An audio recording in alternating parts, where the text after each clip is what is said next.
27. Second. Mike, should we vote? Yes. All in favor of opening the Groveland Conservation Commission meeting on Wednesday, March 11th, say aye. Aye. Okay. Nobody zooming? No, we don't have any members Not present. not present, Or but not. we do have a quorum. We do have a quorum of 5 members here, so we can proceed with our business this evening. We have quite a bit of items to talk about, but we'll get right into it here. Speaking about the couple of notice of intent, certificate of compliance, then we'll get into other business. All right, so I will make a motion to reopen the hearing for the notice of intent and Groveland notice of intent for 394 transmission line and B 134, C 133, 54? And One. 155. 154, sorry, and 155 King Street tap line, right of way. On behalf of New England Power Company, BSC Group is their representative. So we, yeah, second, all in favor, say aye. Aye. Okay. All right, so we're picking up where we left off at our last meeting in February. yeah, it's February. So we had a site visit on March 7th, last Saturday, sorry.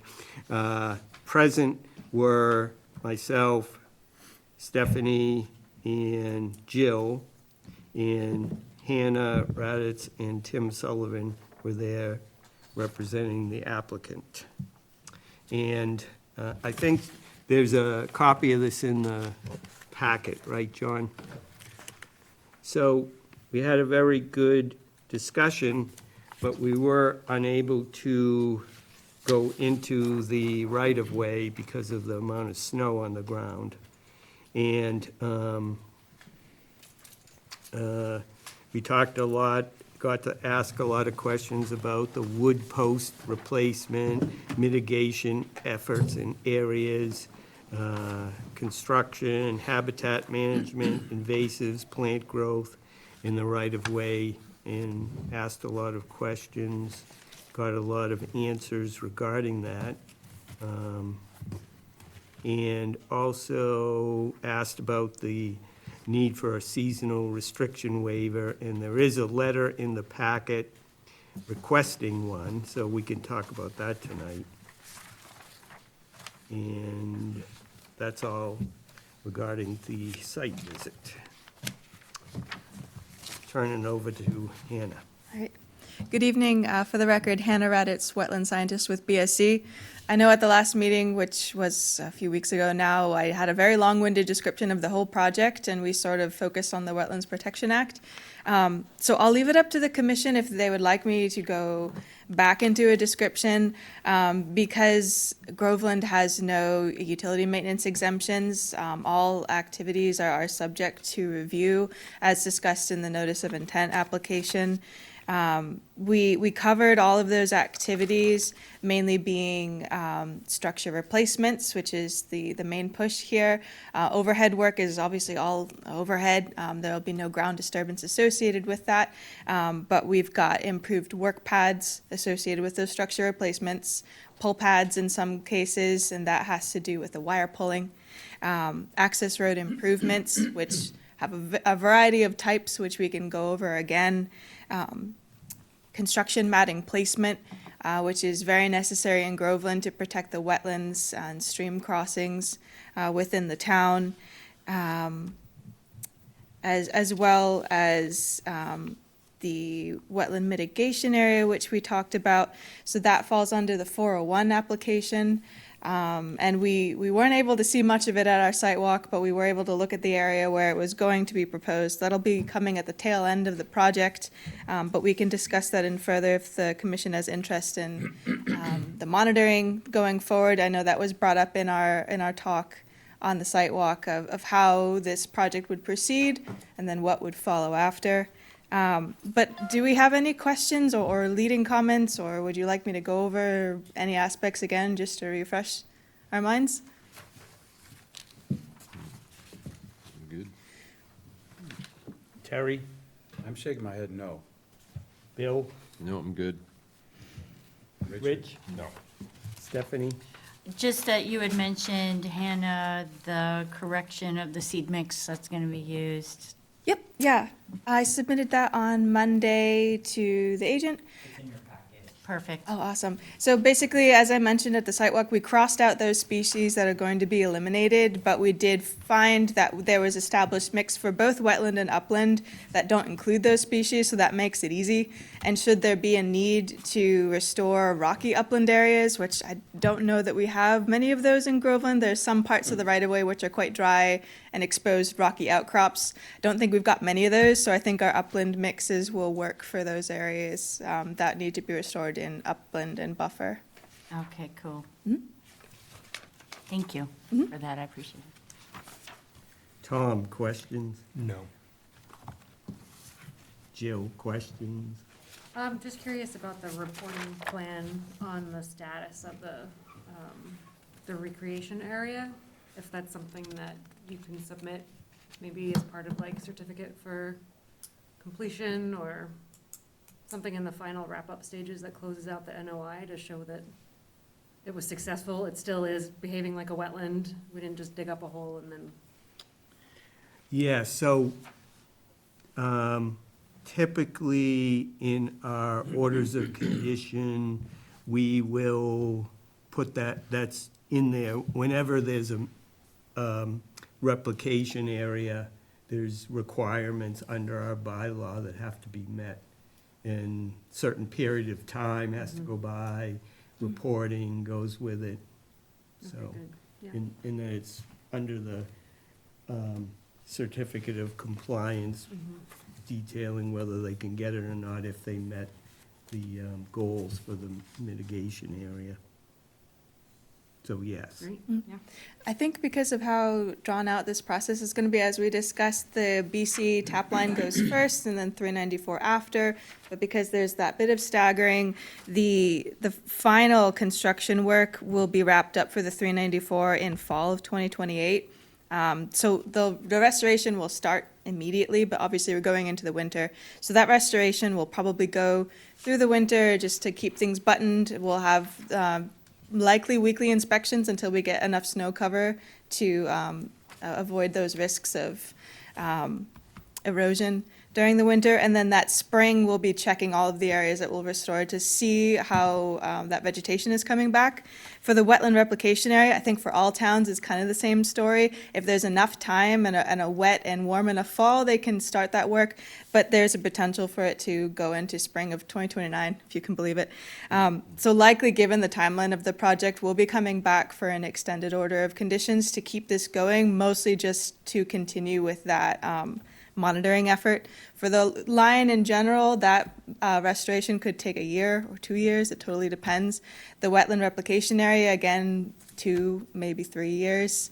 That's certainly been the case with other projects. Usually after that first growing season, you can see how well it's doing, and then you can address it so that by that third year, you can see where it is, and hopefully it's at least 75, 80% taken, and the rest is filled in with volunteers. So that can certainly be worked in for quarterly reports or biannual reports on the wetland replication area until it's received enough vegetation that it's compliant. Is there standard language for how frequent the reporting is taking place, each growing season or something like that? Yes, I think so. I can't remember exactly what it says, but typically, typically we have a standard procedure for such efforts in the bylaw. It's pretty spelled out in there.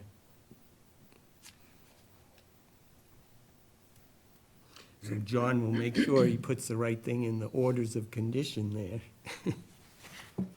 there. Okay, so I think we don't have any other questions related to the work itself. So a couple of areas I want to cover. First is, you provided notice for this, for the Groveland filing. Yep. We did the legal advertisement, and we notified all abutters that were notified before with the legal advertisement that we received from the agent, and I sent back proof about over a week ago.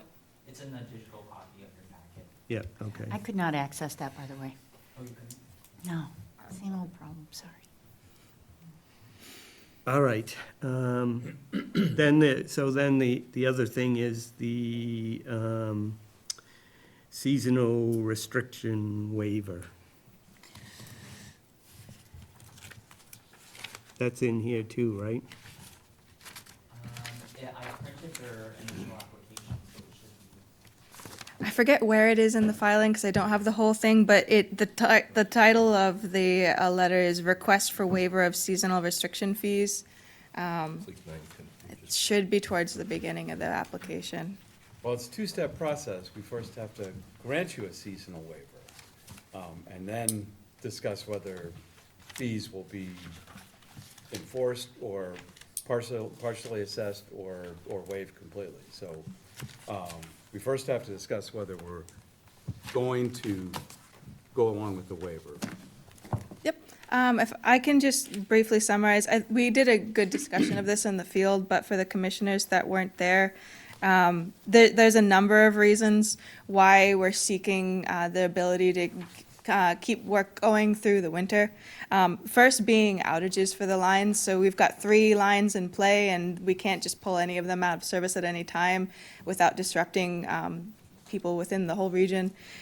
So those outages basically have this schedule set for first the B and C tap line to be coming out and for that work to proceed, and then for the 394 line to go out. So with the way that they're staggered, this requires work to be going on this winter to prepare for the season, the following winter to keep construction going, and then potentially the winter after, but I believe it's just those 2 winters because fall of 2028, the 394 should be wrapped up. So there's those windows of activity that we're leaning on to be able to keep this work going and meet the schedules that a lot of other lines are affected by. But one of the main things that is certainly of interest to the commission is the protection of rare species. So within Groveland, we've got a rare reptile species as well as a rare amphibian species. The reptile is easier to work around with the time of year restrictions, but the amphibian especially, given the number of vernal pools and wetlands that are adjacent to vernal pools on the line, we need to be able to install the mats within vernal pools or within wetlands adjacent to those within the winter time. We're hoping to get those in place with this fall to winter schedule already established for the BC and the 394, so that those mats are in place before the spring season. And that working through the winter will allow us to achieve that goal. That's the main hurdle with time of year restrictions that we're seeing with natural heritage, though we're still in the process of filing our CMP. The main concern for both the BC and 394 was being able to do that over winter work, have those work areas established, so when the species wake up in the spring, they might see, part of their pool is occupied, but they would use another part so that they are still able to access their habitat through the season and not be the extreme disturbance of having a mat placed over their heads or over the heads of their egg masses while they're doing their thing.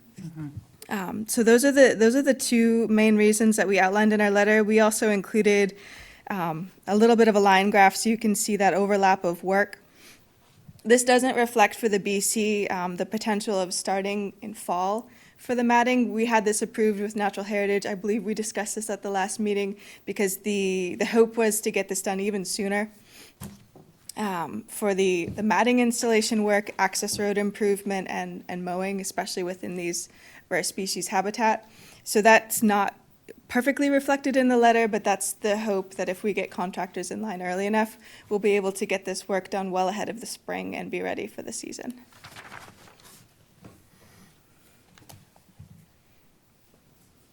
Okay, so I don't know if everyone looked at the request letter.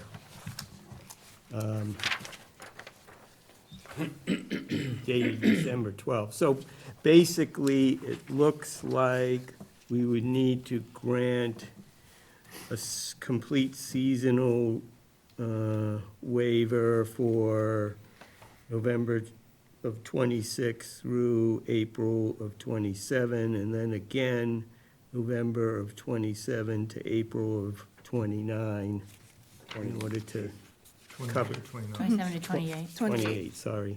Yep, 28, to cover that area in the timeline. Yes, yes, yes, okay.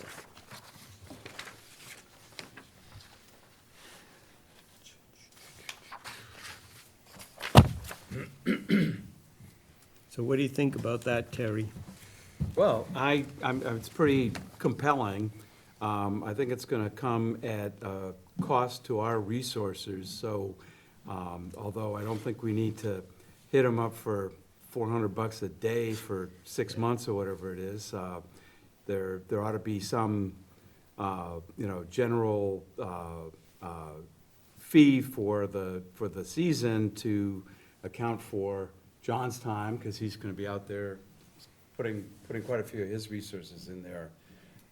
So, just to start, I would say something like 2,000 to 5,000 a year, somewhere in that range, maybe more.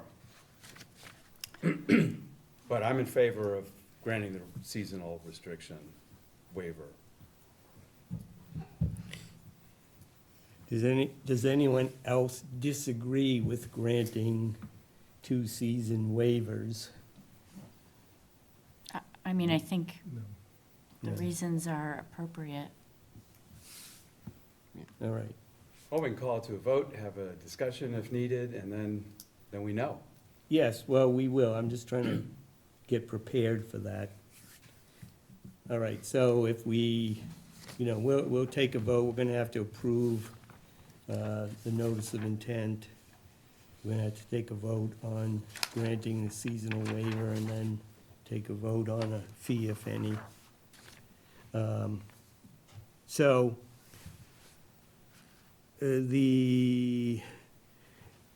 I think the daily fee would be $400 a day, Yeah. right? So I think we want to waive that. I don't think we want to Right, I think we want to establish some sort of seasonal. flat rate kind Yeah. of thing, since it's for the whole season. Seasonal fee. Yeah, yeah. And just to, make an estimate of how much of John's time is gonna be spent involved, keeping track of things and filing reports and stuff, and, we get costs. When you guys place the mats, is it you go in there, you do everything, and then you're out? Or do you go in like once a week for a day or two, or who knows, it depends on the weather and the contractor, or what's your feeling on that? It's pretty much all done at once. So obviously, this fall's priority is getting those rare species habitats matted first, and any access associated with getting there. But the idea is typically to just roll from one end of the line to the other. They work continuously to put in every bit of matting they would need to. The only thing that might be slightly different is the BC tap line overlaps with a portion of the 394, but you all know it ends at the King Street substation, 394 continues. So likely the first access roads and vegetation maintenance and matting will be that BC section. The 394 would follow up after. So if they don't end up matting all of the mats along the 394 line within Groveland during this upcoming fall to winter, they would then go back just before summer of 2027 to finish up that matting. But essentially, it's done until they're complete with it. They don't come in and piecemeal it. Those mats go in so that they have that access and the work pads, should they need both. And they only leave when it's fully done, because they don't want to have to come back and lug more mats into that section of the right-of-way. Right, do you have an estimate? 20 hours, The way your $30, your $600. project schedule is listed, you just have a big bar For the across the season? multiple months. Are you actually, Yeah, I'm not inclined to you charge. think you're gonna work those several months, or do you think it's Yeah. more of, it may take 6 weeks to do all this? Yeah, As they start, or what's your feeling on that? yeah, so it's kind of broken up in phases. Essentially, first thing that comes up is typically wetland scientists from BSC will go out and do the reflagging. We'll be able to do that in summer when all the resource areas are fully visualized. Oftentimes, then the next phase is forestry coming in to do vegetation maintenance along the access and for the work pads. Should they need support of matting crews to come in after that, it almost sometimes overlaps, so it's sort of a working process. But essentially, for the portion of Groveland, it's not estimated that that whole time period is going to be going on in Groveland. In fact, it's sort of hard to estimate where they'll be on that section. With the BC, it's much smaller. The 394, it's harder to guess who will be where, when. Right. But essentially, once that access, the vegetation maintenance, and the matting goes through, then you start with your work pad preparations. That's for any grading needed to set up the work area. Sediment and erosion controls, I missed that. That goes up as well during that vegetation maintenance and matting process. Then the structure replacement work goes on. If I can give a generalization, those crews will go from structure to structure within, sometimes they might only need a day to dig those bases, and then they go to the next one.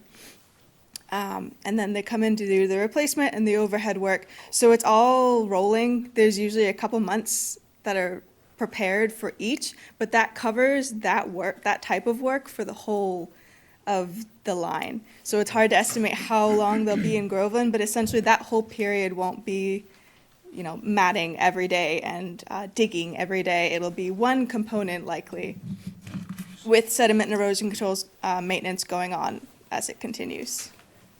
So, I'm just trying to think. Yeah.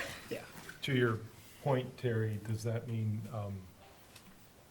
like at a minimum, probably once a week? John is, It's hard to say, but Right, it's hard to that say, that but- sounds very reasonable. But it sounds like it's gonna be at least that, and maybe when things are really going crazy, it may even be every day. Yeah, so Tim Sullivan with National Grid. So was your question, can it be continuous activity? I'm just trying to figure out Yes. basically how often do we feel we need to look at it when things are changing? Sure. And- So I would say, and Hannah, jump in here if I have this wrong. So the B and the C line is south of King Street substation. That's construction season 1. The 394, which is the entirety of Groveland, is construction season 2. So they will establish the mats for the B and the C work before the next construction season. If there's any changes to those mats, they happen in between, because we want to have everything established, as Hannah mentioned, before any of the seasons for the rare and endangered species come into place. Right. Once we're established, what we're trying to do at that point is maximize all of the work that we can do in preparation for those windows where we can take the line out of service to essentially string conductor. Right. So we'll be in there, building foundations and building workspace and doing all of the things, so that as soon as we get that window where we can take the line out of service, we can focus on the activities that require that line to be out of service. So I would say we are in the first construction season, we will be very focused in what's Groveland and Oxford and a little bit of Georgetown, basically, that's between Uptack Road and King Street. Those are basic, that's basically our workspace. So I would say very Groveland centric season 1. Construction season 2, the 394 starts in Ward Hill and Haverhill and goes all the way to the New Hampshire line in Amesbury.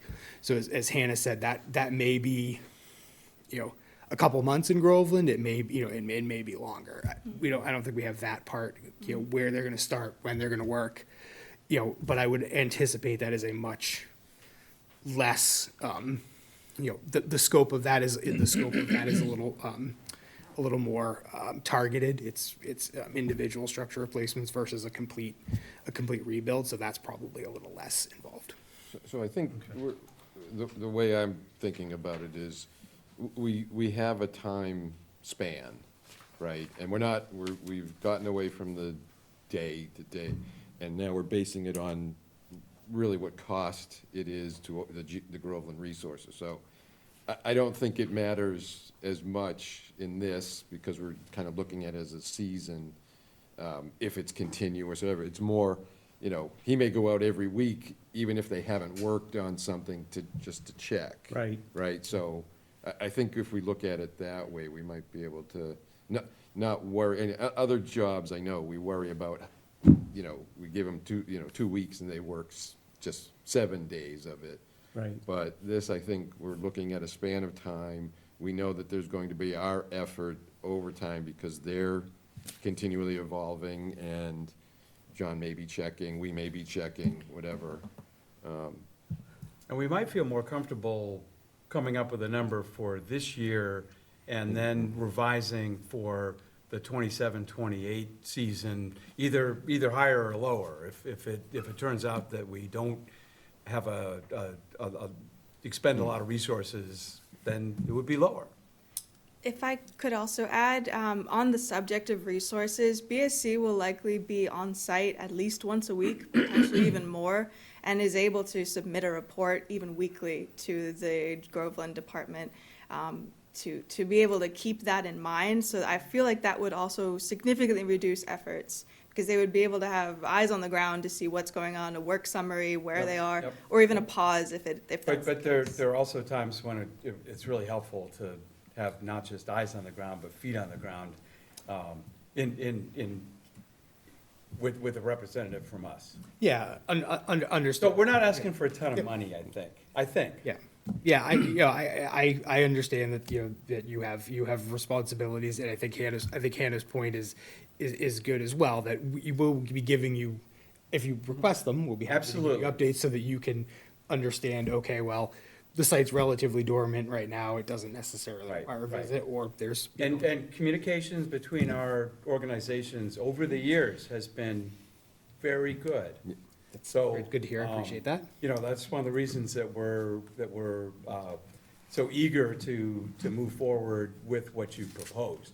We just don't want to, particularly in the winter, that's going to be a larger part of his efforts than during the summer, when there's going to be construction projects and other stuff going on. Yes. So, yeah, that's where we're coming from. We appreciate where you're coming from. Okay, understood. So I am suggesting for the season, 20 visits, 1 hour each. So that would be 20 hours. And so I'm suggesting a rate of $600 for the season. Sounds low. But that's, you know, average, because it probably won't be every single week, you know. And some visits may be longer than an hour or less than an hour, you know. It's hard to really put a number on it, but throwing that out there. And I'm going to counterpropose with the low end of my suggestion before and say 2,000 for the season. Okay, but how are you coming up with that? How am I coming up with that? Yeah, give it a hourly and, Okay, 40 hours at $50 an hour. What are John's responsibilities when he goes out there, just to monitor that the mats are being put in place where they're being said to And be then put he's in got to come place? back and report to us, and it's not just going out there for an hour. There's a lot of hidden hours. It's like medical, it's like having, somebody has a salary, but they also have a medical plan, and they also have a, you know, profit-sharing plan, and all of a sudden, there's a lot more money than just what the person is seeing for a salary. I mean, I understand, but the purpose of working in the winter is to protect these two rare species. Yep. That's correct. Yeah, but I still think we go out to just verify, not that we don't believe you're gonna do what you say you're gonna do, but just. We to wouldn't verify. be doing our job if we didn't confirm. And I'm sort of with Terry in the sense that. Do we charge extra in the summertime when we do the same confirming? We do not, because we don't charge at all. Yeah. Mm. And it's not, this is a big job. This is a big Oh, job. I This is agree. This is the biggest thing that's coming through this town probably this year. Mm-hmm. So, you know, that should, it's gonna affect our resources more than any other job in town. Mm-hmm. The argument of hopefully the ground will be mostly frozen and. No, this is all, the preservation of the habitat Mhm. is complete, I think everybody here understands that completely. All we're talking about is, we would like to have our expenses, Right. He would not be doing this in this time frame normally because there would not be allowed under, right, we are providing the waiver because we accept their rationale, which is all good rationale, but it's something that he would not be doing otherwise. Well, and you're right, because as a term, the terms of a waiver always is that we will be visiting the site on a regular basis. right. And if you're Right. doing $450 a day, I mean, you're talking about basically charging for 1 1/3 of a day for an entire season. Yeah. I mean, that just doesn't seem, Well, what we're trying to do is come up with a reasonable estimate of Yep. how much time is gonna be spent. I think, So, yep. you know, I probably would agree with you that probably 40 hours for a season makes more sense than 20 hours, because you might spend an hour visiting, but then you come back, you Right, gotta right, write there's- it up, and, you know, and if you get reports from the, Right. The, He's gotta bump the two, his observations and the report yes, from right. them together. And then he's gotta come and explain it to us, or, you know, whatever, and answer questions about it. So easily probably would be 40 hours. I think So, $50 an hour is a very reasonable hourly charge. all right, so you're saying $2,000? I'm saying 2,000.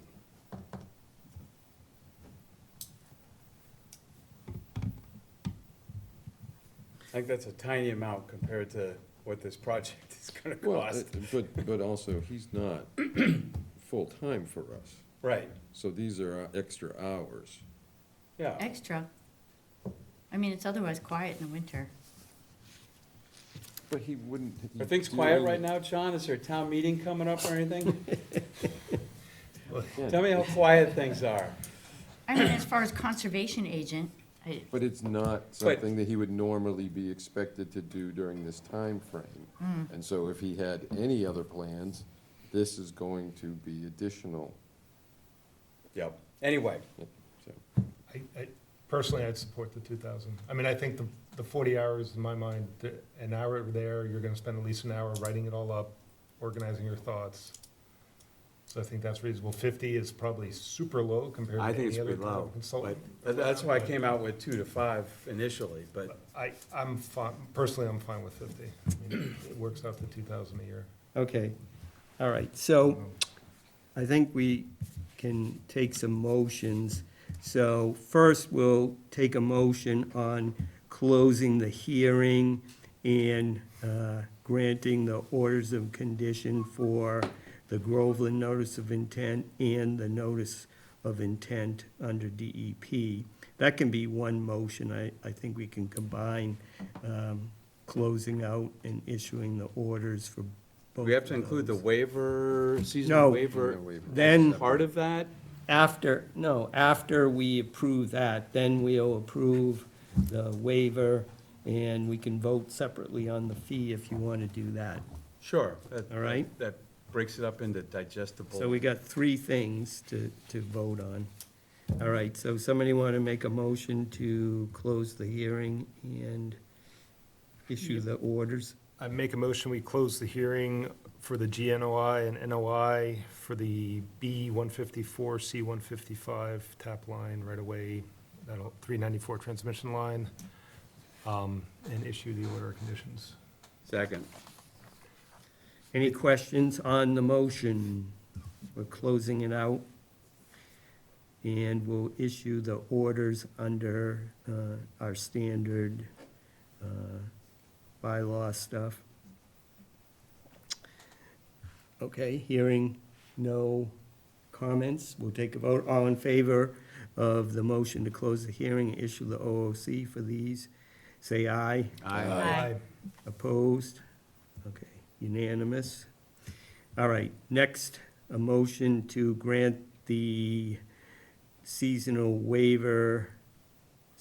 restriction waiver for November 26 to April of 27, and November of 27 to April of 28. Is that a motion? Yeah, I'll make that motion. Second. Any questions on that motion? All right, hearing none, then we'll take a vote. All in favor, say aye. Aye. Opposed? Okay, unanimous. And the third motion, I'd like to make a motion that we charge a seasonal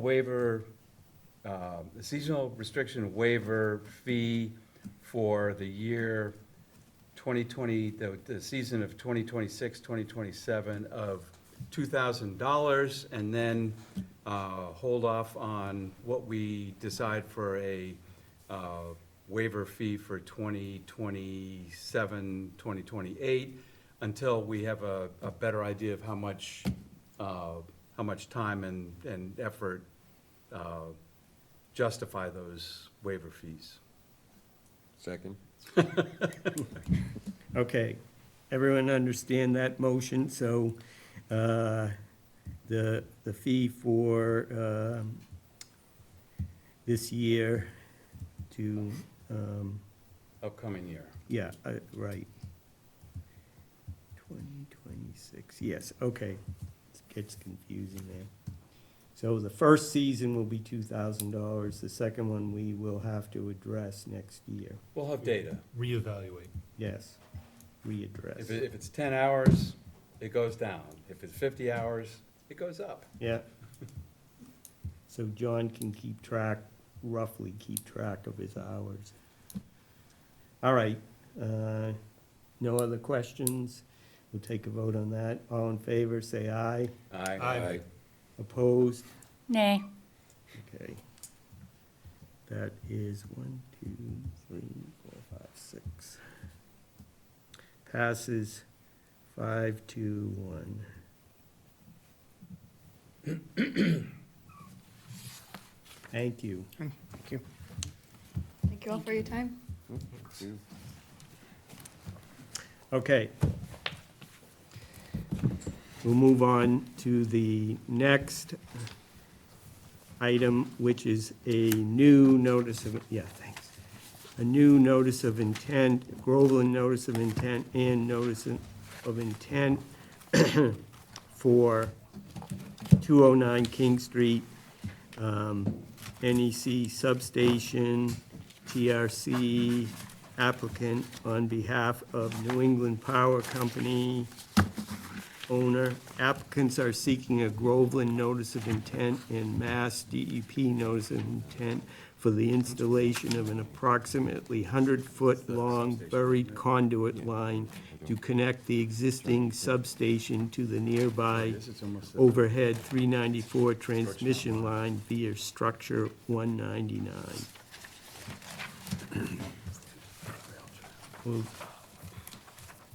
I'll make a motion to open the hearing. Is there a second? Second.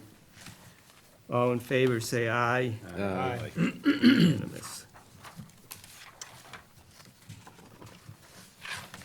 Turn it over to TRC. Hello, I'm here virtually. I'm not sure if you can see me or hear me. Yep, we can hear you. Okay, amazing. Would it work if I share my screen? Sure. I just thought it might help to have the map up while I'm talking. That'd be great, thank you. Okay, how does that look? There we go, yep. Perfect. Okay. Okay, so my name is Izzy Mohammadi Hall, and I work at TRC, and with me is Maggie Leary from National Grid. And so TRC has prepared this notice of intent on behalf of the New England Power Company. As described, the plan is to install a buried conduit to connect the existing King Street substation, which was a similar location to the previous NOI, but separate project, just to clarify that from the get-go. So we'll be installing a buried conduit to connect the existing King Street substation to the nearby overhead 394 transmission line via structure 199, which you can see on the map right here. You can kind of see where the conduit is proposed to be placed. So it's estimated to be approximately 100 feet outside of the substation boundary, and approximately 225 feet within the substation boundary.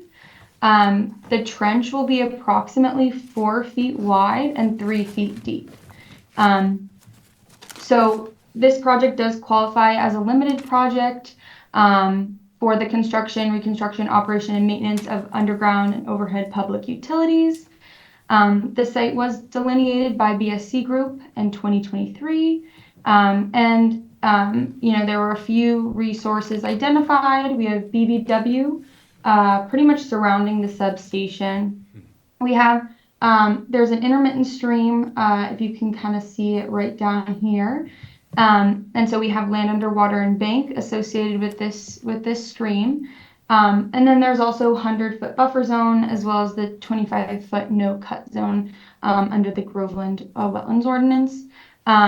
Additionally, the substation is located within estimated and priority habitat, but this minor maintenance work is covered under NEP's current operations and maintenance plan with Natural Heritage, which outlines pre-approved BMPs agreed upon by both parties. And we did receive a letter from, we did submit a copy of the NOI to Natural Heritage, and we got a letter back saying, they concurred with this and there will be no adverse effect. I believe that was sent from them yesterday. Mm-hmm. As for impact, so the work will only be occurring within the 100-foot buffer zone and the 25-foot no-cut zone. You can see here, it avoids the wetlands and goes kind of right through this area here.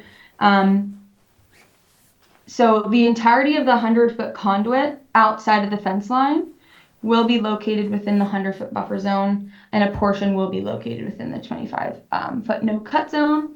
Once the excavation is completed, the conduit will be buried and encased in concrete and covered with the excavated materials. So there will be no new material or fill needed to backfill this trench. And then once it's installed, the area will be stabilized in order to mitigate any impacts to these buffer zones. I won't get into numbers too much, but I'll give, we have temporary impacts outside of the substation. We have about 400 square feet in the buffer zone and 76 square feet within the 25 no-cut zone. And that's just outside the substation. So I did want to briefly mention, we did include some waiver requests in our NOI. And due to the temporary and unavoidable nature of the impacts to the 25-foot no-cut zone, NEP is respectfully requesting a waiver to perform work in this resource area. I do know that we included a request for a waiver for the seasonal restrictions and associated fees, but we now actually anticipate construction starting outside of the seasonal restriction window, right around April 15th, which is, I believe, the end of that seasonal restriction window. So for that reason, I believe we do comply with the Groveland Wetland Bylaw in that regard, although I'll obviously up to the commission on that point, but I just wanted to mention that because we did include the request in our filing. And then just for some BMPs I'll mention before I'm happy to answer any questions, but Although the work will occur within some of these buffer zones, BMPs will be utilized, and temporarily disturbed areas will be restored once the work is complete. We did mention what BMPs we are proposing in the NOI, and the crews will also be expected to follow the National Grid environmental guidance documents, which were included as an attachment to the NOI. But just some examples of BMPs that will be implemented. Obviously, erosion and sediment controls will be placed. There will be an environmental monitor during construction. TRC will be going once a week. We're obviously restoring altered areas to pre-construction condition, keeping spill response equipment on hand, refueling outside of buffer zone and resource areas, and then there will be some additional BMPs required through the OMP with natural heritage that we will be complying with as well. I do know that John and Maggie and someone from TRC did visit the site today. And I also sent proof of the legal ad as well as the, abutters, proof that the abutter notifications were sent out. So I believe we are all set there. So yeah, that kind of sums up everything, but yeah, happy to answer any questions that the commission has on this project. Thank you. During the construction, are you placing any mats in this area, or are you just bringing the equipment out, digging the trench, and then, moving the equipment out of the way?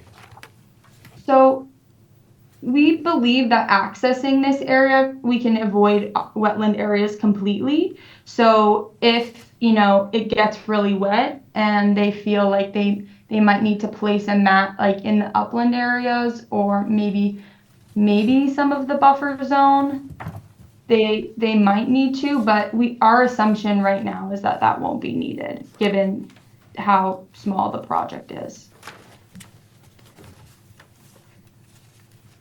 But it would be upland areas only. So when will the work be done? What's the estimated timeline of the project? It's about 1 month. 1 month, okay. Yeah.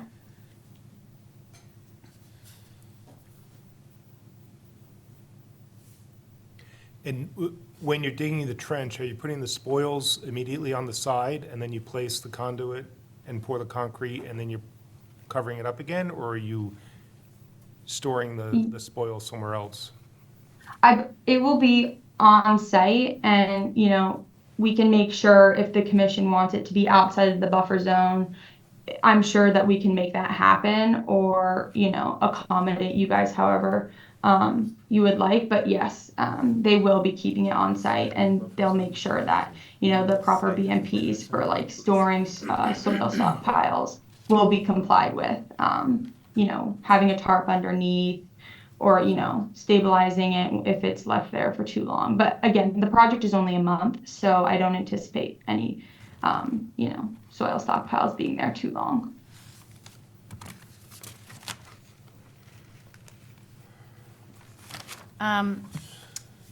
I have two questions. One is, it does mention in your environmental guidance that you would coordinate the timing of work for least impact to amphibian migration and songbird nesting, but now you're telling me that you are going to work from April through May, which is prime nesting season and migration season. Is that right? Yes. So as part of our agreement with Natural Heritage, we will be doing turtle trainings and or trainings for amphibians and other specific BMPs to ensure that we are mitigating impacts to Amphibians and reptiles? Yes, to both. So we will be ensuring that we're mitigating any impacts, and TRC will be out there ensuring that that's the case as well. So we'll be doing all we can in that regard. In here, and this looks like. Okay. And then my other, I guess, question is that I had brought up to the last NOI is that there is, at least that I know of, one invasive species in your upland restoration mix. which is the oxeye daisy. I don't know my invasives well enough to know if there are others, but they found 2 more actually when they investigated. So I guess I would really not like to reseed with invasive species if possible. Of course. Where is that noted in the? It's in your upland row restoration mix. Okay. Okay. Yeah, we can. The oxeye daisy I know for sure, but I am not a botanist. Yeah, we can make So sure they that said that- they had modified their seed mixes. in the document. For the last NOI. Oh, okay. Yeah, well, we can ensure that that does not happen. Okay. Other questions? Okay, so, John, you did get out there. Can you tell us a little bit about it? Yeah, so we went out there today at 2 p.m. Essentially, there's still snowpack on most of the area, so it was kind of hard to see. But essentially, like you go over to the right corner of the substation square, and it's an uphill incline to where the trench will connect to the actual structure.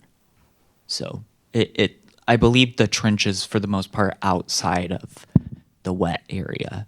So So the wetlands itself is just that thin little, it almost looks like a swale going around. right.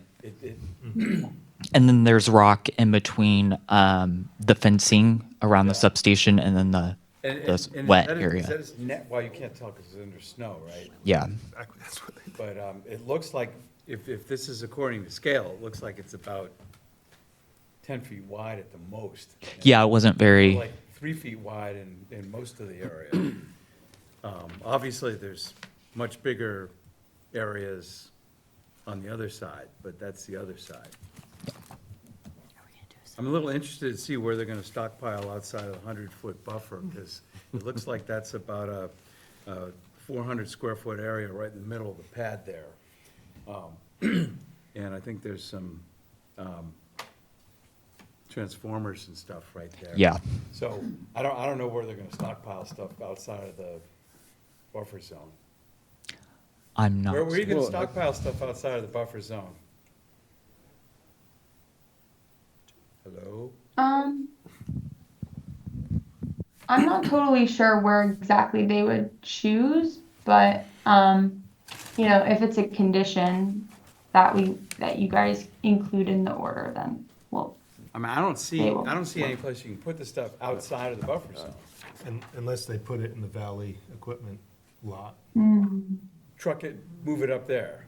Yeah, but Yeah, Yeah, I because guess otherwise, that's a it good looks point. like there's this tiny little square right in the middle of the pad there that is outside of the 100-foot, and that looks like you would get electrocuted.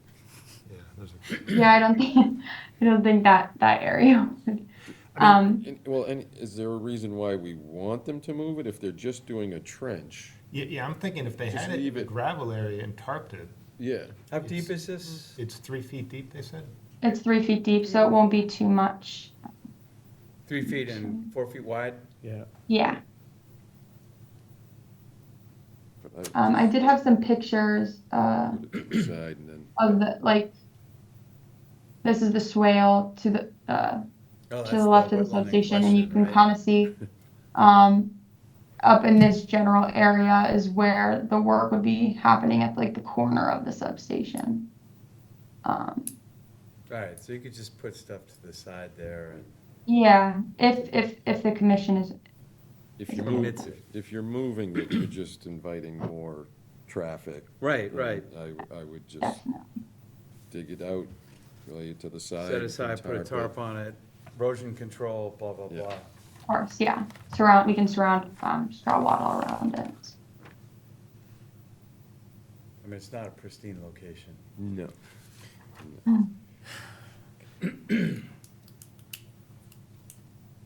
Are we going to have a site visit? Because I'm not familiar with this area. Of course. site I'd like visit? one. Yeah.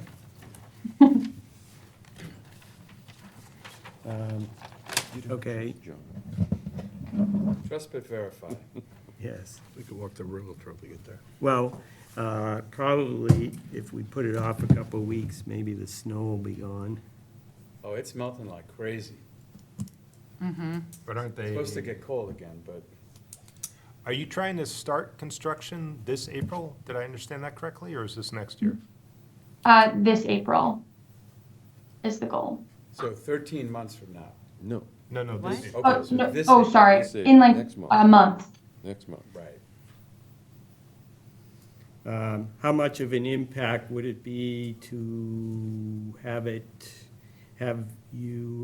have our orders of condition in your hands by the end of April?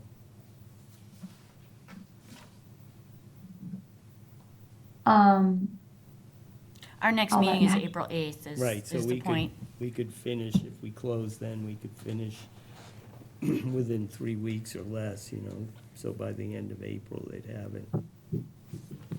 Okay, I think that that's reasonable on our part, definitely. Okay, great. All right, so, Is the site reason so visit. you guys can have a site visit? yeah, let's see, April 8th and work backwards. Can we do Saturday, April 4th? It's worth a shot. I'd rather put it off as long as possible to Right. avoid. Oh, Then April. What Fool's time? I snowstorm. don't know. I have it marked off for all but we day. can do it early. Okay, Yeah, try to do it at 8 o'clock or 9 o'clock. I'm down with that. Yep. All right, so April 4th at 8 AM or 8:30, let's say 8:30. Does that work for everybody? It will. Are we saying 8:30, you said? Yeah, 8:30.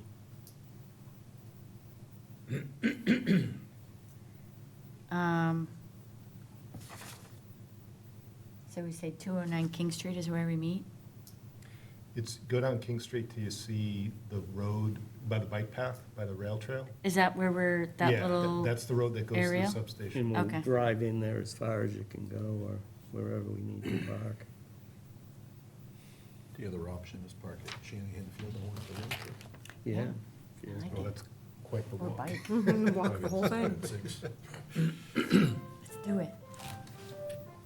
Okay. Perfect. All right.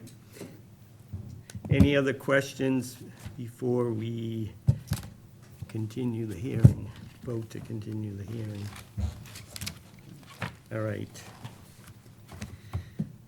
You A want me to motion, move to continue? Yeah, go ahead. to This hearing to April 8th? Second. any questions on that motion?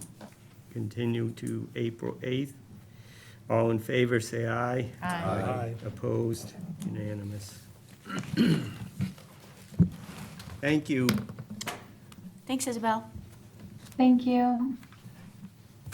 Okay, the next item is a certificate of compliance request for the Johnson's Creek Dam on Salem Street, 732 Salem Street, next to that address. The Town of Groveland seeking a certificate of compliance for the emergency repairs on Johnson's Creek, completed by the Town of Groveland on November 18th, 2025. All right. So I thought that they weren't finishing up this work until the spring after the seasonal restriction waiver. Is that Adrian right there? Hi, this is Adrienne from GZA representing the town. And my understanding from working with the town is that in November, the seasonal restriction waiver was extended into December to allow for completion of the work. It was Okay. completed at the end of November. But there's no guardrails or anything. I thought there used to be like guardrails. Or is that not part of the?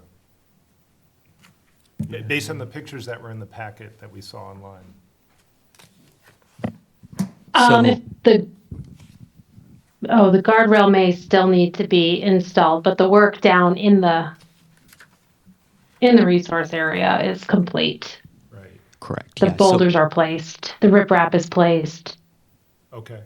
So Arthur and I did a site visit yesterday, and yeah, there still needs to be the guardrails installed along the street.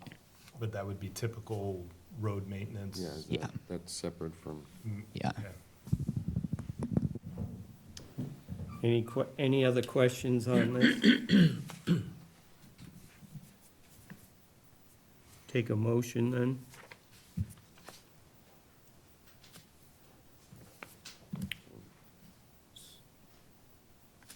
Motion to issue a certificate of compliance See, yeah. for the emergency repairs for the Johnson's Creek Dam, Yeah, completed by the town of Groveland's Highway Department. yes. Is there a second on that? Is that a motion? Yes. I guess so, yes. Second. Okay. All right, moved and seconded to complete the certificate of compliance request for the Johnson's Creek Dam. Any questions on that motion? Mike, you happy with the levels of the pond? It's Has it gonna gotten wait. better? It's gonna take a while. Okay. Yeah, it's going over, but the pond is not anywhere near. Well, if it's going over, then it's not gonna get any higher, is it? Yeah, are there any, I don't know if this is outside of the scope of this discussion, but are you planning on having them put another 6 inches of, block. I thought, when we talked about that last time, I thought the issue was we don't know how strong the actual dam is. Or the road, the okay. culvert Yep, or yep, yep. slash road, Yep, so, yep. They Thanks for the weren't reminder. recommending it. yeah. Because this is supposed to come up, they're gonna replace the whole thing when they get funding, Yeah, which but is, who knows? who knows when that is. happens. All right, so it is what it is.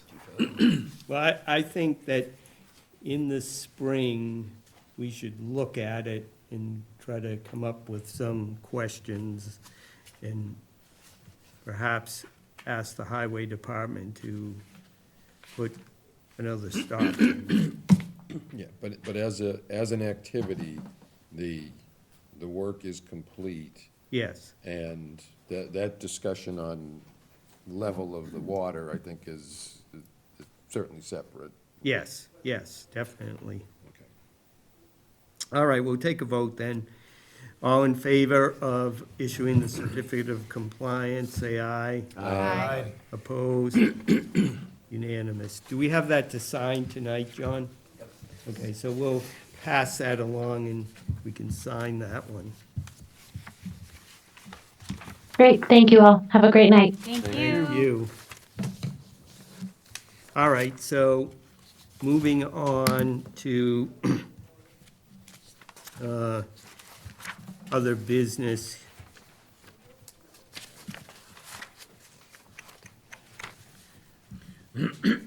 Almost all of the following items here are related to VZ Memorial Park.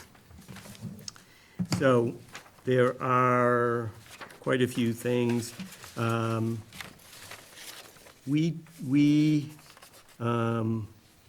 are some authorizations and appointments, and then after that are some procedures. We may or may not choose to vote to approve the procedures tonight. They're in different states there, and so I'll explain them as we come to them.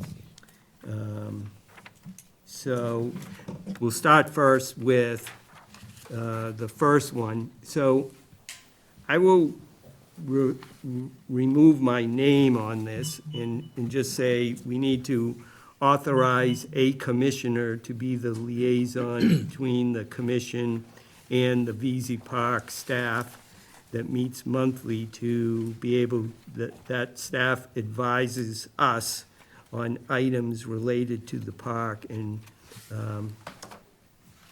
we would be seeing the minutes from that meeting, and a commissioner would go to the meeting every month and answer any questions or relay any issues to us that maybe we had to decide at I our move meeting. to authorize Commissioner Michael Dempsey to be the liaison between the commission and the VZ Park staff that meets monthly to advise the commission on items related to the park.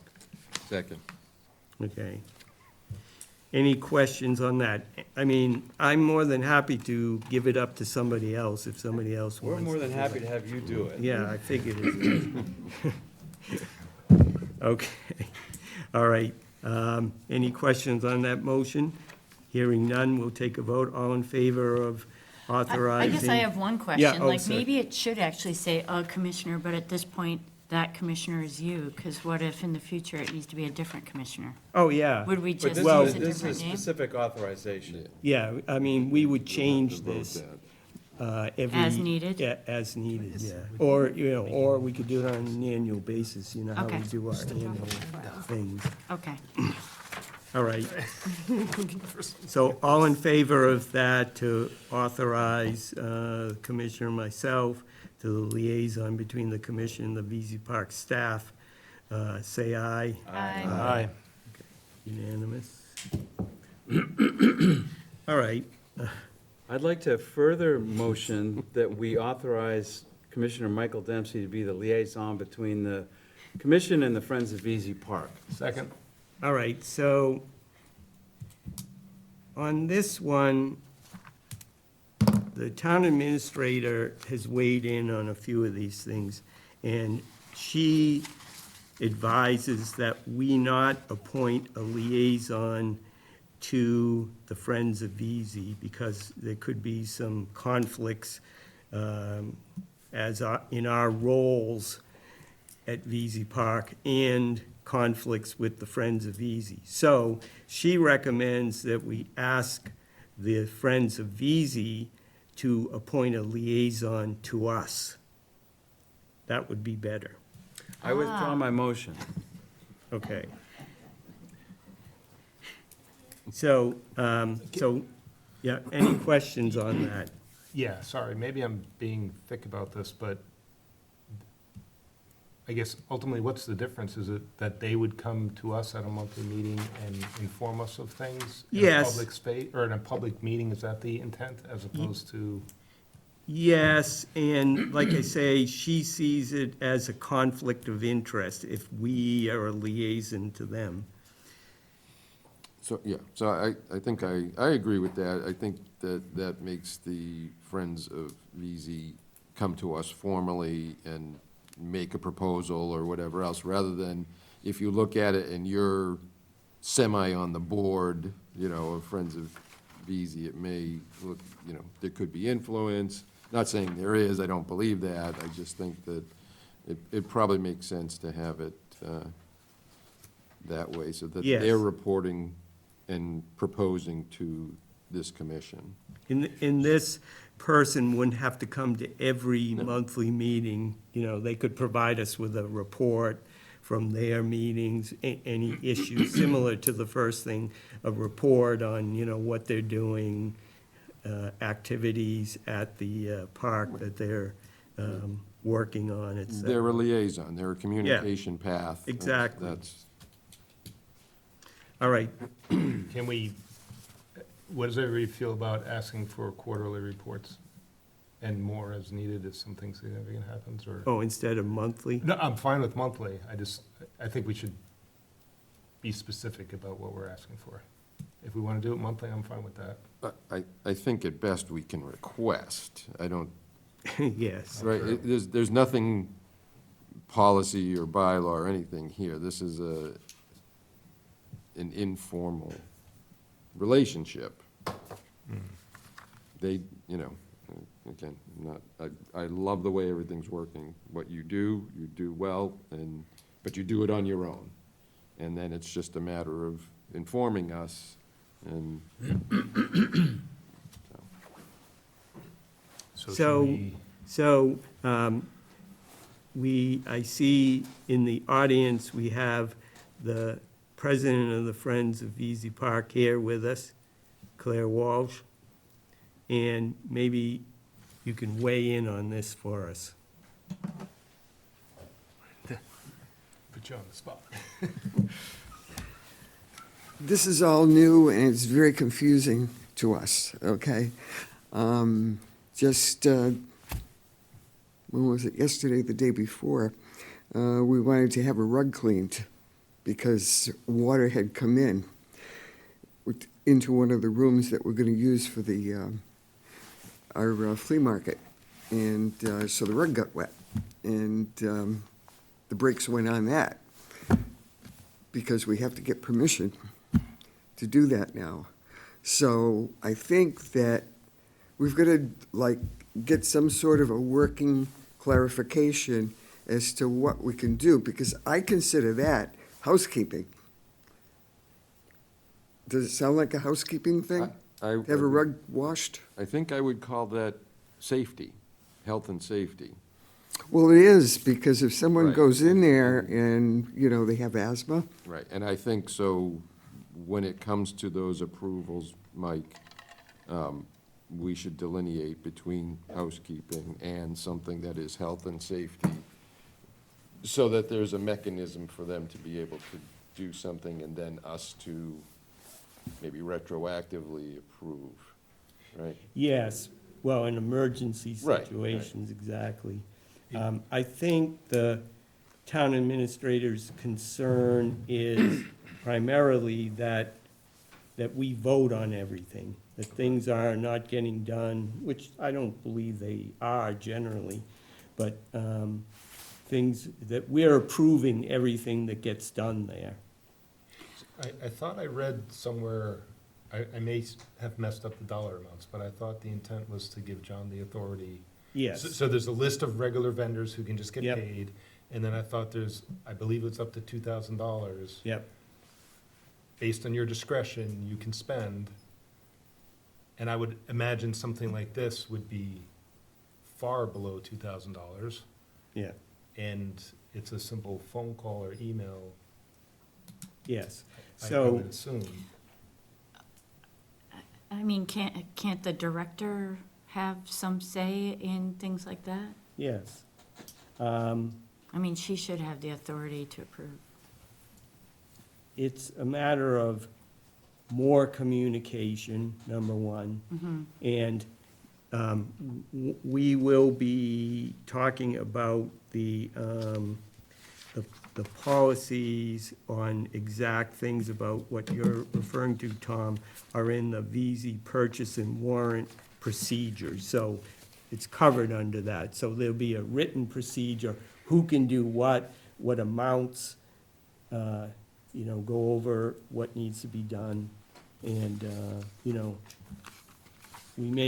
I think we may also need to add a little bit more to that about emergencies, but we can talk about that when we come to that. So, I was gonna bring that up Yeah. too. An emergency, electrical, Right. plumbing, 2 feet of snow with water coming in. Right. And, leaky roofs. because the problem is the commission only meets monthly, That's a big problem. I mean, Right. we can meet, we had an emergency type meeting in February to approve some things and start the transition over to John.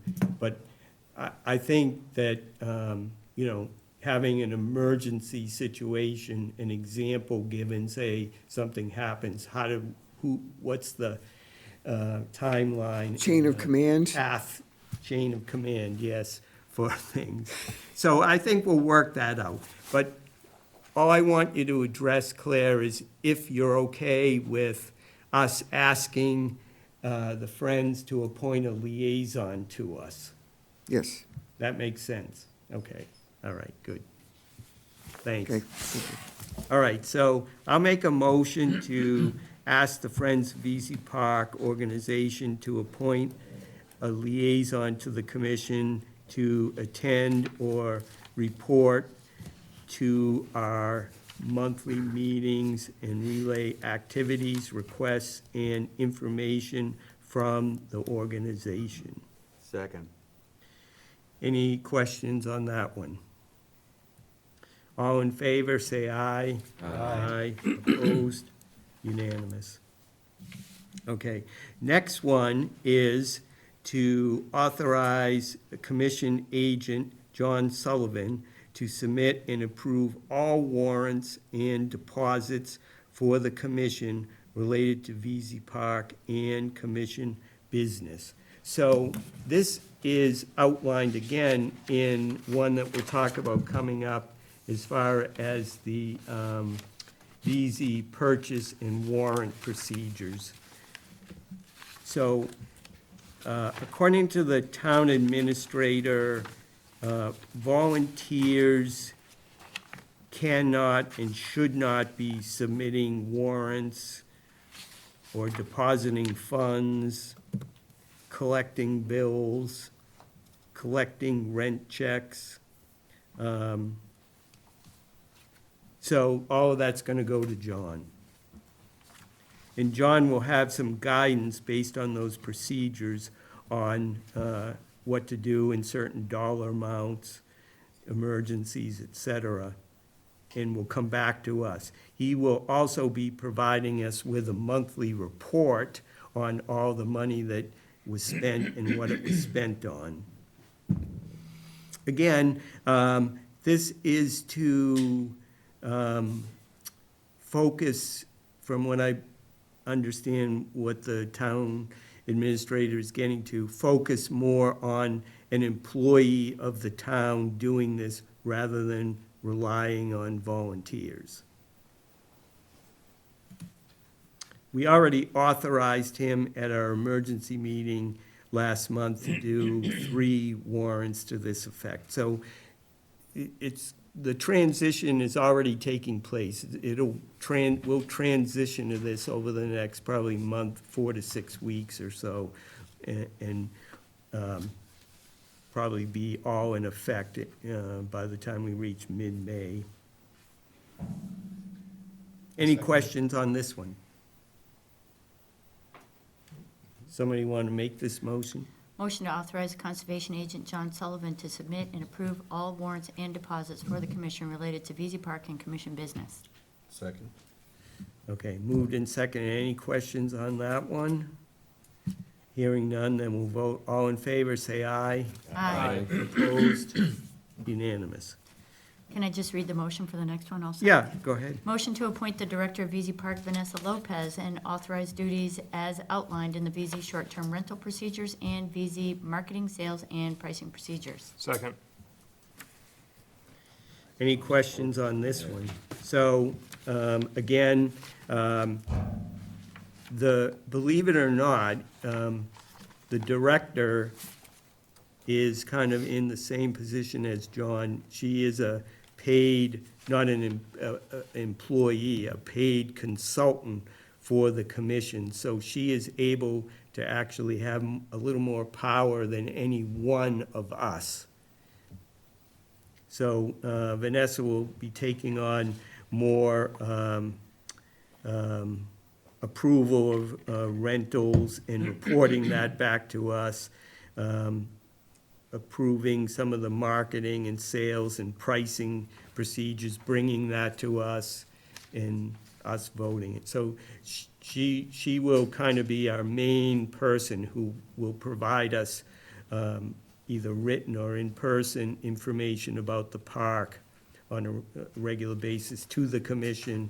And in some cases, we'll have to vote on things, and in other cases, we won't. That's an explanation. Any other questions? So it's kind of her own duties already, but now informing us of things? Yes. Okay, And it's also taking me out of the picture, okay. because as liaison, I'm not allowed to do some of the things that she will be able to do. So can she submit it in written format, or does she have to Yes. be here because she lives? No, she can. Not near, She okay. could submit it in written format. Okay. Any other questions about the motion?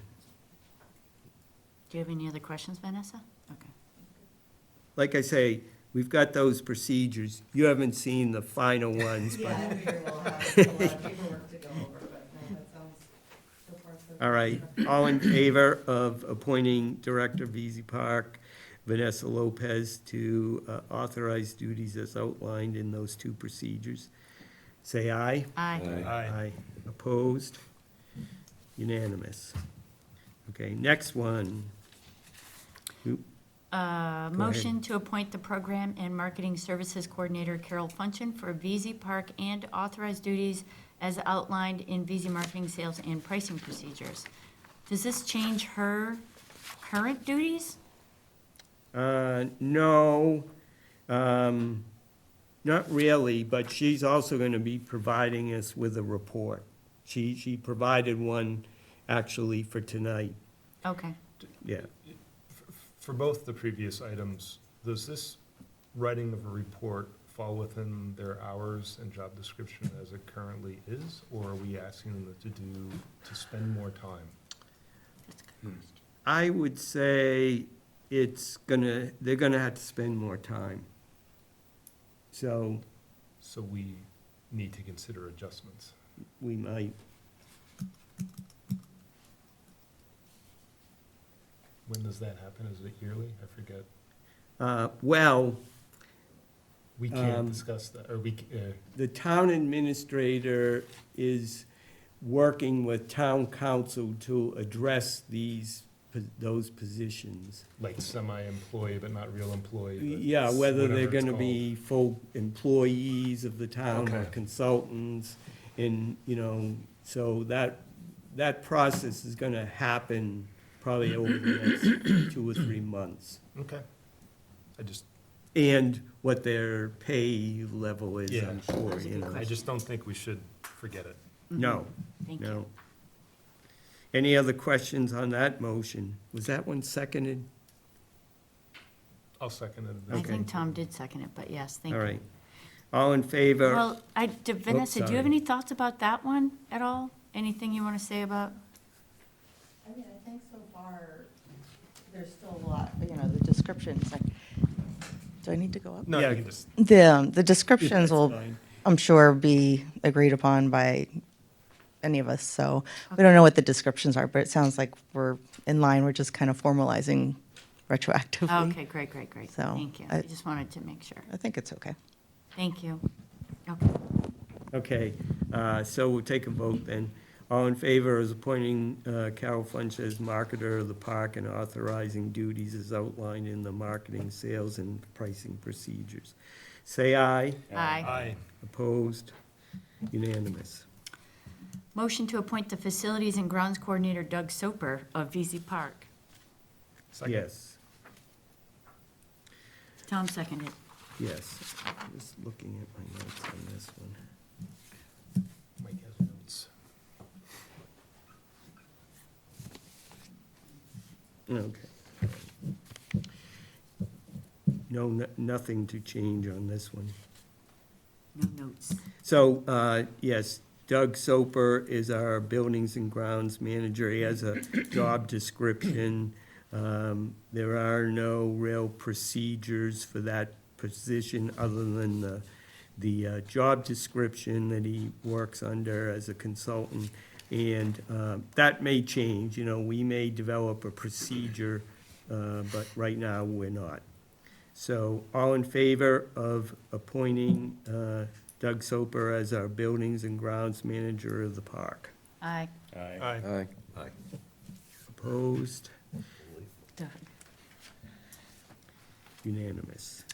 All right, motion to approve invoices related to the removal of ice dams and snow from the main building at VZ Park. Are these existing or anticipated? No, these were done. So let me explain. At our last meeting in February, we approved emergency procedures because we were in the midst of it. All that work has been done. The snow was removed from the roof the dangerous parts of the roof where it was causing leaks. The ice dams were attacked and melted and removed as much as possible. The gutters were cleaned out. There was damage from the ice getting under parts of the rubber roof that had to be repaired. And there was a section of the fascia along one part of the roof that had to be repaired. So the total of those invoices is $32.50. $3,250? Yep. Could've been a lot worse, huh? Yeah. Yes. In 2015 was when this happened before, and we ended up with like $300,000 worth of damage that had to be fixed. So by spending $32.50, we were able to avoid that kind of thing. There were leaks. We had leaks in 5 different parts of the building, but we were able to catch it quick enough not to cause a problem. But the rug, the carpeting, you know, that may or may not need to be replaced. The other areas, we were able to not get things wet. Fortunately, there was a big leak right above the furnace, but we were able to catch it so it didn't get on the furnace. It was a nightmare. You need a second. Yes. I'll second it. Thank you. Any questions on that one? Is there any approach to mitigate this from happening in the future? So that we're not spending this money over and over? How do you prevent ice dams? You can put your heat strips up, you can, there's options out there. Yeah, we do have heat strips on parts of the roof. Is that something Doug can handle? Well, he has put them up before with help from volunteers. Okay. I think that we need to look at maybe, there's 2 things that could be done. Either you blow insulation and find a way to ventilate the spaces underneath, because it's an old building, there's a lot of inaccessible areas under the roof in certain parts of the building, and you get hot air leaking up there, and it melts the snow and causes ice dams. I like that guy. Another possibility is to replace some of the rubber roof with a more permanent metal roof. So I think we could look into that too. We've got to look into both of these things, because as Rich said, to Rich's point, you know, this is the second time it's happened, so we've got to really pay attention to it. Okay, any other questions? All right, all in favor of the emergency removal and repairs of ice dams and snow from the main building at $32.50, say aye. Aye. Aye. Opposed? Unanimous. All right, next, we had the building inspector come up with a list of items that need to be fixed. One of them was installation of fire exit signs at 6 different exits in the building that are powered. And got 3 estimates, so, and actually, we approved this, I just didn't have the number. It will be up to $5,000, but I suspect it'll be less than that. How many signs was it again? 6. Move to approve up to $5,000 for the installation of hardwired illuminated fire exit signs. Second. Any questions on this? Yeah, it's expensive because, you know, they have to snake wires and it's just Yeah, I get it. pain in the neck. But you'll be able to see them. Yes, it's safer. That part's pretty cool, huh? We're also putting in emergency lights at each location on the That's- sides It's of only gonna these be things. good. So it's gonna be a lot better. I mean, it's kind of amazing. There's just Having this- weddings and All in favor, say aye. Aye. Opposed? Unanimous. The next one we can skip because I was able to find an engineer that did it for free. Cool. Check. Vanessa, the number is 125. Great news. Yeah. All right, the next one is a request from Diane Plantamera to install a information sign at the reforestation project. So I'll pass this down this way and then we can pass it down. That's a draft picture. She wants to put, it's approximately 2.5 feet by 14 inches on a vertical stand at the reforestation area. That'd be a great idea. It explains the project, Right. which is great. Do we have a approximate cost, or do we want We're, to do an we, upper limit? we're not gonna pay for this out of the, Move to Okay. approve installation of an information sign for the reforestation project. yeah, it comes under her grant, so. Okay, great. That was second. Second. No, No, Bill beat you Right, by like a second. mile. This is my You, little world. oh, here. you've been on a roll though. Yeah, nothing to be ashamed about. I have an eye on the times, you know?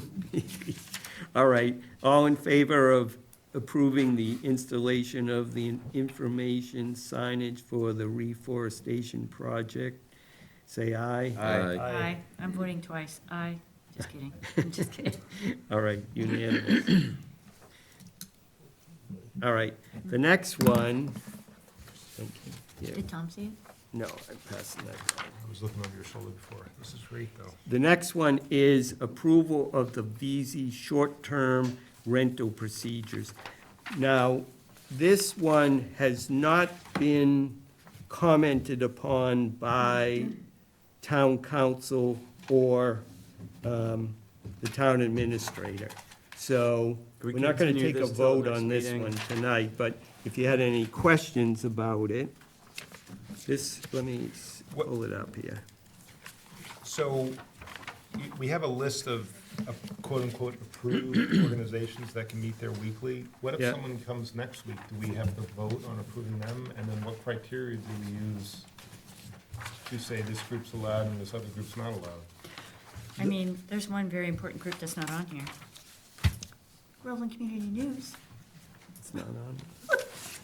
Nope. I thought I put it I on. don't see it. I see this one. Perfect example. Groveland Community News Productions. Well, we can Okay. add it. This is not, Okay. we're not gonna vote on this Okay. tonight, so. So the idea is, that those organizations, we will not have to approve. We're giving it over to the director. She's gonna fit them in on the schedule. She'll figure out the whole, timeline. That's part of her job duties. I don't know yet what they're gonna say about other organizations. Typically, there'd be plenty of them, because plenty of people come in, they're not organizations, they're individuals who wanna rent it for a party, or a wedding, or a funeral, or whatever, and we couldn't possibly know the list of them. In the procedures, I believe that it says that, the director will be able to approve it, and then in her report, she tells us who's coming, or what, the activities were that month, and that's fine. But we haven't heard back on that yet. That's the way I would do it, but, I don't know. Okay, so that'll be sorted out, though. Yes. The general idea is to make it as simple as possible, fitting within, this is the way we kind of do it now. It's just that the commission doesn't know all the things that go on there, every single detail. And I don't think we need to vote on them, as long as Vanessa's giving us a report every month of what's gone on. So I totally agree with you. I'm just, the way the way it's written here, it says the director notifies the commission representative with approval by the commission on a monthly basis. And clearly, if someone calls and says, are you available next Friday? Yes. We don't want to turn people away, say, well, No, right? Right. you know, so we just, when you guys review this again. Yes, well, right, exactly. I haven't heard back yet on this. This is the most vague Right. one. Right. And I can see if there's a group that wants to come on a regular basis, maybe there's a vetting an approval process or something. But if it's someone who just wants a one-time thing. Right. Yeah, couldn't we make categories and, you know, when we talk about, you could talk about an ongoing one, that one would need to be brought to us Yeah, prior. yeah. But a one-shot deal, you know, Just do your thing and do your thing. get the rent money. Well, I mean, can't we give the director more authority and purview I think so. than is, Well, you gotta be careful. I mean, Implied the here? whole gist of this is to really bring it into the Daylight. legal world. well, but I Right, think it's and- more about finances, and she's been directing VZ Park for a very long time. That doesn't matter. Doesn't matter. You Well, know, is it- again, the appreciation is there that they've been handling it, but this becomes a legal issue. It's like, you know, when I hired contractors at GE, they, as smart as they were and as good as they were and as much as they were doing the work, they could not speak for GE. This is now the town of Groveland kind of taking this in and being, you know, above board across the whole way, so. Well, I was just going to say that we did start 2 separate rental agreements for people that are doing stuff. So it's worth like separating that into 2 different categories. So happy to provide a report. I don't think you'll want to approve everything because things are kind of fluid sometimes. Like some groups only do, you know, a season or a term, or some people have been ongoing for 20 years. So, but a rental agreement or, you know, something like that should give you information like that. So definitely a solvable problem. We don't want to take away your autonomy in terms of what's right for VZ that you see. But we have to be beholden to the law. And so we just have to make sure that we're both protected and covered by the policies and procedures that we have in place. I agree with all that too. Yeah. I'm relieved that we're kind of coming up with a structure and that we it's all gonna be a work in can progress. communicate a lot more transparently, but also directly too. So I think this is a good thing. But yeah, I think that it's smart to think that there are different entities that are doing different things there. So worth separating into categories. Okay. Any other comments on that one? So hopefully by our next meeting, we'll have the comments come back. And the town administrator told me today that she thinks town council is saying that we're gonna have to have a town meeting vote related to this topic. So, and I haven't seen that yet, so we'll see. So Next. the messaging on that is going to be very important. Yes, right. Next one, VZ purchase and warrant procedures. This one has been reviewed by the town administrator, and all her requested changes were put into it.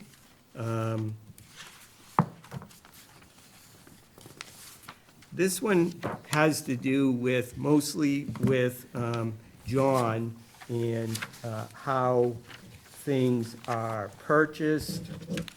And the typical breakdown is, you know, small purchases under $2,000. Then the next one's 2,000 to 25,000. And then the final one is over 25,000. You know, it's very rare that we do much over 25,000, and that requires the town administrator basically to do everything about it. But the most common ones are small purchases under $2,000. So that's pretty simple, and most of that now goes through the executive coordinator. So Vanessa will tell Annie that she needs to buy certain office supplies, and Annie puts the order in, and they get shipped to the park. And that really is the way it works. And other than, maybe that gets reported to us, but we don't need to really go through approving when we buy in paper or toilet paper or other stuff. Mike, since we're pushing off at least one other thing to the next meeting, do you want to distribute this so we can have a chance to look at it and stuff and then vote on it next month? Yeah, we don't have to vote tonight on any of these procedures. Oh, we have voted on a bunch of them already, so. No, but these are the, these. But what I'm saying is this might, it looks like there's a couple pages and it looks like it's in final form. Yes. But it would take us, 10 minutes to go through and look at it. If you can distribute it to us so we can have it ready for next meeting, and then we can just say, yeah, that looks good. Yeah. Since town council is already. All right, so we'll continue on that one. Yeah, so I'm just giving you a quick overview. Cool. And so there's the purchases and then the warrants. Again, John submits the warrants. He's gonna be responsible for collecting bills. Vanessa is gonna send John bills. He's gonna get some bills in the mail. John's gonna collect rents. John's gonna collect checks from Vanessa for events. He's gonna deposit those. That's how it's gonna work. Question to you, John. Has anybody showed you what the 30B procurement form is and how to do it and use it and all the other stuff? Not yet, no. Is that gonna happen? I hope by someone who, okay. Yeah. I mean, I've been working with John, and Annie's been working with John also to put a tracking system in. Because I have my own tracking system that I use. Yeah, but- as long as somebody trains him so he knows. Yes. So he doesn't run afoul of anybody, I'm all for it. Well, the concern that I have is that we don't want to overspend. And right now, it's a month-to-month thing, where I always have to check to make sure we have enough money before the warrant goes in. So we're not saying, oh, you can't pay the electric bill, we don't have enough money. So that will be John's job every 2 weeks. Yeah, I have a question too, because and I'm going in the Wayback Machine, like 25 years ago, I Yeah. did some volunteer work at the school, and maybe that's different. But they were buying some equipment and we were installing it, and they had to buy it from quote-unquote approved vendor or registered vendors. Mm-hmm. And it was so overpriced compared to what the normal person would go buy. I question, No. fine, Amazon Staples, you do a price comparison, fine, but I mean, if there's other stuff, I can't imagine, maybe contractors or something. Are we told you gotta use this guy? or- No, the town doesn't have approved vendors, they don't use that. So then how do we, Typically. so who do, it says registered vendors are a reliable source. I mean, if you have electrical work, I assume you would look in the, well, not phone book, but you would find some licensed electricians and get a couple of quotes. Right. Is that gonna be fine, or is somebody you say that's? we No, can't that's what we would do. That's what you have to do. For anything between 2,000 and 25,000, say, here's an example, the fire exit signs. Roughly, by getting one estimate, I heard, it's gonna be about $4,000 or $5,000. So I knew I had to get 3 estimates for that, 3 written estimates for Right, it. okay. So I had to find two other electrical companies to come in, show them what need to be done, and then get written estimates from them. But I could have picked it didn't really matter which ones, as long as I picked somebody who was a licensed electrician. And I'm fine with that, the words registered vendor or reliable source, if we don't define what that is, and John, you look like you're, Yeah, so Steve, the custodian for the town, he has a vetted list of individuals like for HVAC or like an electrician that he usually goes to when work needs to be done for like a building, like this building. So and do you have to get 3 quotes, or is the assumption we just go to this person? that depends on like how much it costs, like the estimate for the work being done.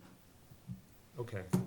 So I can see it both I don't know the ways. threshold off the top of my head, Right. but like if it's like you need a new outlet somewhere, like I would just, forward the request to Steve and ask him to help me identify someone to do that work.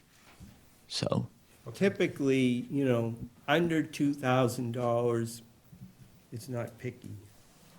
But anything over 2,000, especially if it's a service, because prevailing wage comes into it.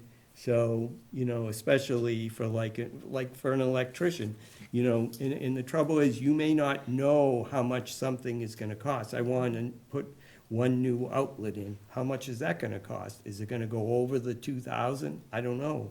So, you might talk to John, Vanessa wants an outlet in her office or something. She talks to John, John talks to Steve.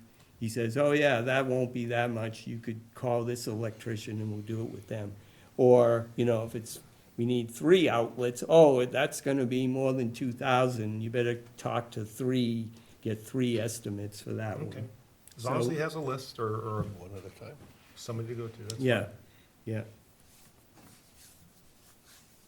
Okay, let's see. So we won't vote on that one, but that one's ready to go. The next one is the VZ marketing and sales procedures. This addresses some of what Vanessa does, some of what Carol does. Carol markets, runs the park website, the connections, the other social media stuff. And a lot of what's in there is emphasizing the park's primary conservation mission and making sure that that's always stated. And, Carol has revised our website, so it's very clear that, it's a town-owned property. We have grants and conservation restrictions that affect it, and how that fits with events at the park. So that's all spelled out in this. And then the sales procedures, which primarily address what Vanessa does. And finally, the locations and pricing table that will go into effect on May 1st.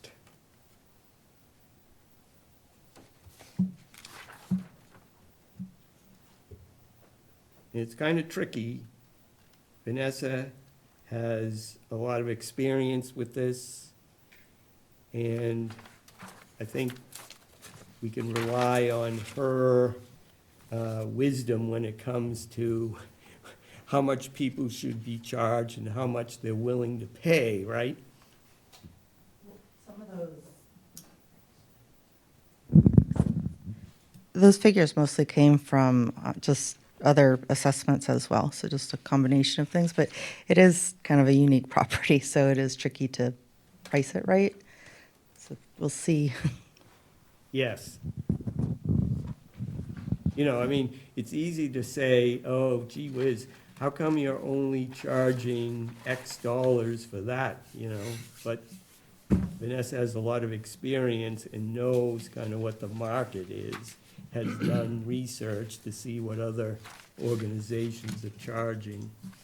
It's also not a hotel in downtown Yes, Salem or something. right. I mean, it's a different kind of venue. Yes, absolutely. Okay, so, again, we don't need to approve this one, you can look this over and we'll try to address it next month.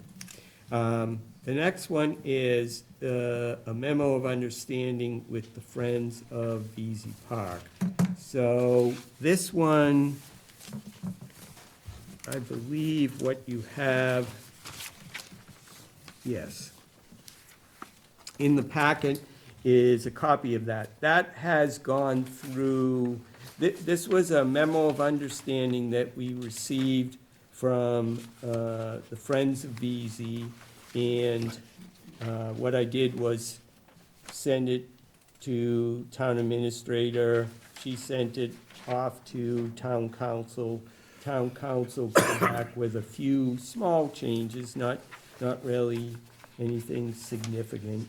And so that's where it's been. So the next step would be to give it back to the Friends and have them have their legal opinions on it. And we should be able to hopefully resolve it at the next meeting and agree to it. So we can't vote on what's written here then, right? No, Okay. because they haven't, I don't still think the draft. Friends are ready to sign Okay. it yet. Mike, can I address this now? Yeah, I speak pretty loud, but I'll use the microphone if that's better. It's for the TV, actually. Oh, all right, good. Thanks. My name is Kathleen Sachs. I'm the treasurer for the Friends. I've been on the board since October of 2024, and the board has changed a lot. We have 10 members now, so we are revitalizing things, reorganizing things, we are formalizing processes. And we are trying to improve their communications with the town, which has not been good for us. I love the idea of having a liaison, because things like tonight's meeting, more of our directors would have been here if we had known that these items were on the agenda. So we need to close that loop in terms of finding that out. And also, in addition to Claire, Grace, who's sitting behind me, Grace Stokes is also a member of our board of directors. So unfortunately, I'm not sure how Mike got the copy of the memorandum, because that is not actually our MOU. That was the very first draft. It was not intended to be shared. So that has gone through, so I just said there's 10 members of the board, so over the past month, we've been editing that. So you can imagine, there's 7 of you, there's 10 of us. You can imagine how many times we've been through that. So I've read the comments that the town council has. There's no problem with what she added, but we have added other material that you haven't yet seen. So unfortunately, it's gonna take a little more work, a little more back and forth, because that was a preliminary writing that you saw. So beyond that, we are happy to try to clarify things. You know, our mission is to support UC Park, to assist with the financial stability. We're very successful fundraising for the park, so we just like to figure out how to make all that work. Great. No, thank you. Thank you. Just curious, is there one person who keeps a master copy of this? Like, this is a perfect example of, and I'm gonna throw out John, but maybe like one place, like, when all parties agree, hey, John has the latest version, okay, now let's, whatever, send it to town council or send it to everybody to approve. Is that happening right now, or is it a little bit of? no, it does happen. I mean, the main problem could be multiple copies, and maybe they don't all agree, that's the only trouble. Well, that's what I'm trying to, like, at some point, there has to be, this is the copy that everybody's seen, and everybody said, yeah, that's what I think needs to Right. be voted on. We have books, you know, going back 30 years of decisions, and, you know, going back to when the park was in loose leaf binders of decisions that were voted by town meeting, that we voted on, different things. So all of these procedures, what I would say is what we'll do is probably put them in a 3-ring binder, besides having an electronic copy for John to take care of. Also, at the park, have a 3-ring binder. And Mike, there should be a revision log as the Yeah. Sure, first yep. page or something Yep. like that. Yes. Excellent. Yeah, similar to like the bylaws, I mean, I'm sure, whatever, 2-3 years from now, we're gonna wanna tweak something. Yeah. Unless it's perfect the first time, maybe. Okay, any other questions about if you can turn that document around with your legal representative, get it back to us, because I'm sure we'll probably have to send it to town council again. We'd like to be able to do it in April, but if we have to wait another month, we'll wait another month. Yes, we'd like to get it done in April too. Uh-huh. So, and our plan originally, when I sent Mike a letter, this whole thing started with, I sent him a letter from the board saying, we'd like to come before you in April, and we'd like to show you this agreement that we're working on. So then it just, the process kind of got reversed somewhere along the line. So we would still like to, our goal is still to get that done and to send it to you 7 days before your meeting so that you have time to review it. It's not that long, but still, it's 5 pages, you don't want to be reading it while you're. As soon as possible, because like I say, I know we're gonna have to send it to town council again, so, Yeah, I'm sure you will. and they take, you never know. Busy time of year. Okay, thank you.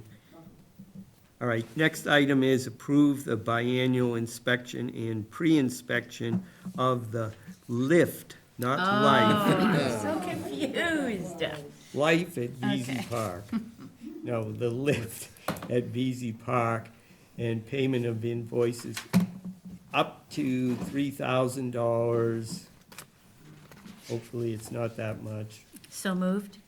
Per year? No, every Or 2 years. Okay, so it's a one-time $3,000? Yes. Okay. Yes. Well, yeah, one time for the 2 years. For 2 years until the certificate is Yeah. made, but then it'll come up for a vote again, is what we're Yeah. getting at. Yeah, okay. I second that. Is that a Okay. motion? Any other I did. questions? I so motioned. Second. Any other questions on that one? So, Sorry? biannual means every 2 years? Yeah.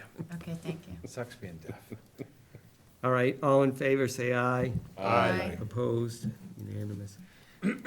Okay, approve the annual inspection and maintenance on the fire alarm system at VZ Park and payment of invoices up to $600. Where's Is that that? on here? It's not on here. No, I'm just telling you this one didn't.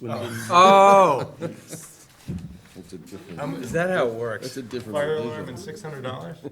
Yes, That's a yearly thing? O.1. yes, it is a yearly thing. Okay, second that. This would, I'm sorry, somehow this one didn't make the list there. Was there a second on this one? Tom Yes. did. Yes. Okay. Any other questions on this one? This was ordered by the fire chief and the building inspector, another one of the Oh, things. those guys. Keep moving. I think that I had it on the February 26th meeting, but now I got the Right, price. let's vote. All in favor, say aye. Aye. Opposed? Okay. That's old Unanimous. prime, right? The next one, we can table it if you'd like. This is, if you recall, the consultant's report recommended an advisory committee made up of various town employees and departments. And it could be done 2 different ways. Either it could be totally separate from us, and the selectmen would appoint these people to this committee, and this committee would act independent to look at the park, look at the operations, make recommendations to us. Or we could appoint a committee and do the same thing, come up with recommendations. So there's, a couple of different reasons why one might be better than the other, but I would say tonight, unless you've got questions, we can postpone this one I say we postpone it. to the next month. Okay. Why don't you make a motion to table that? then? Motion to table the VZ Park Advisory Committee discussion. Second. All in favor, say aye. Aye. Okay, tabled unanimous. Okay. Let's see.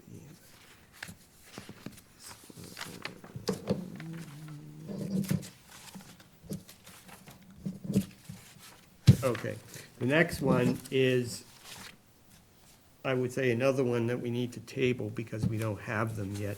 Right. Approve Okay. VZ articles for town meeting. Motion to table VZ articles for upcoming town meeting. How long are we tabling them for? Till April. next month. When's the town May meeting? 4th, June, right? May or June? May 4th? All right, so we have a meeting No, between April now. 28th, Okay. April 28th it is? yeah. Oh, It's the early election this is May year. 4th. Is the election May 4th, Jason? Yeah, well, it'll be the first Monday in Okay. May, but the last Monday in April. Is town meeting? 27th. 27th, okay. Okay, All right, but so we have a April. meeting, we have a meeting before that. April Yes, 8th. because what we will be doing is, you know, if you remember the annual town meeting warrants, it says recommendation from the Conservation Commission, either yay or nay, so that's what we'll be doing. But, April but 8th. don't the articles have to be submitted by March 16th? Yes, but that's what the town administrator's doing. Right now, she has them being written by town council, and then she will submit them, and then we can take So a vote is gonna be moot at that point, right? Well, No. it'll be whether or not we We could, approve. Withdraw them, I guess. yeah, I mean, we I don't could, think we can change them, can we? Can we yeah, change you them? could. We've modified them at, we've modified things at town meeting.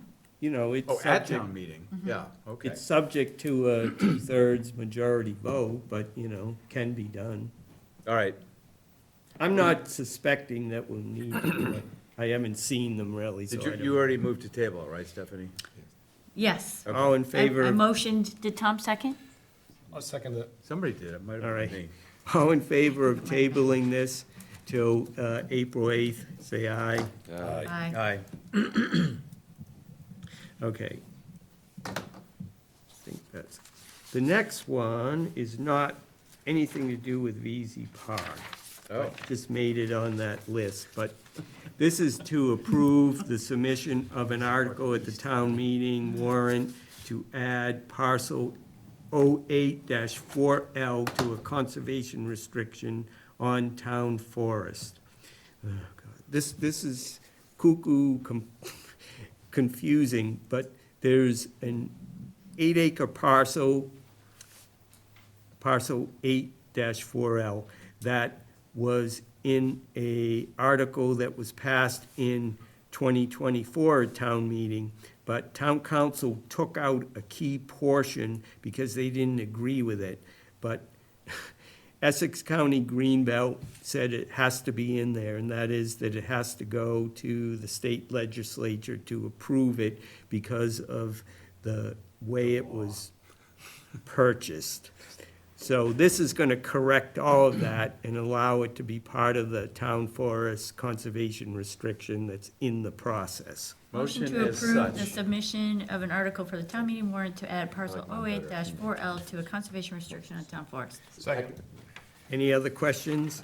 All in favor, say Where is aye. it? Yeah. No, no, where's this parcel located? Oh, on Wood Street, right Town across from forest. town forest. town I'm forest, sorry. yeah.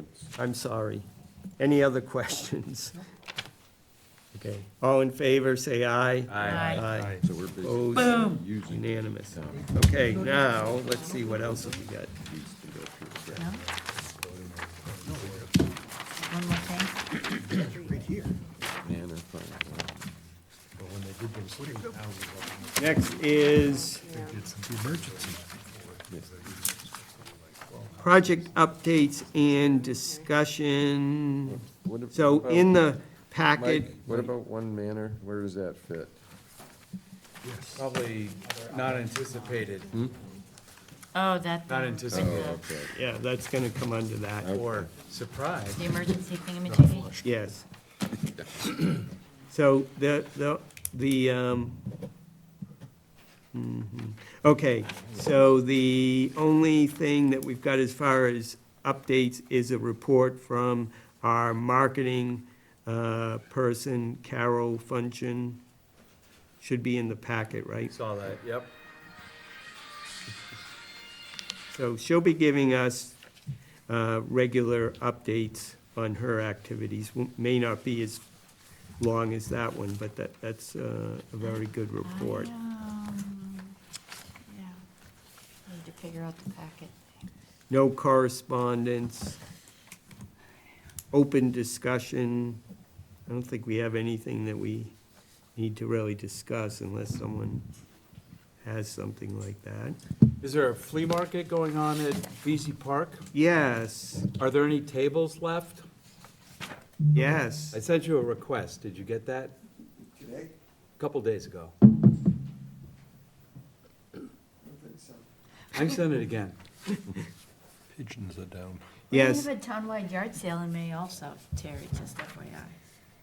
Yeah, but so, an announcement is that on March 28th, Saturday, there's a flea market at the park, sponsored by the Friends of Easy.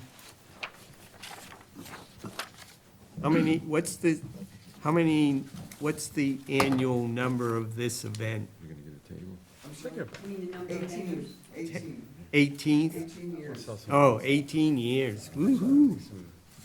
Cell phone, do you use that at all, or never? Okay, other items not reasonably anticipated at the time of posting. John? Yeah, so was it yeah, it was yesterday. I'm getting my days mixed up. But yesterday I included a memo of exactly what happened, but Arthur and I went out to inspect the Salem Street Dam, and when I got back, Annie had notified me that there was some digging along one manor in the Conservation Commission's jurisdictional zone. They didn't have an NOI on file for this, so Arthur and I went out. And by the time we got there, most of the work had already been completed, but there was a long trench about 100 feet from Main Street, starting, and then all the way down to where one manor loops back around.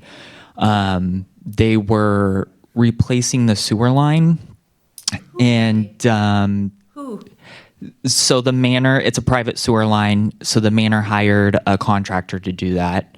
They know better. And yeah, there was raw sewage going No! into the ground. So, By the stream.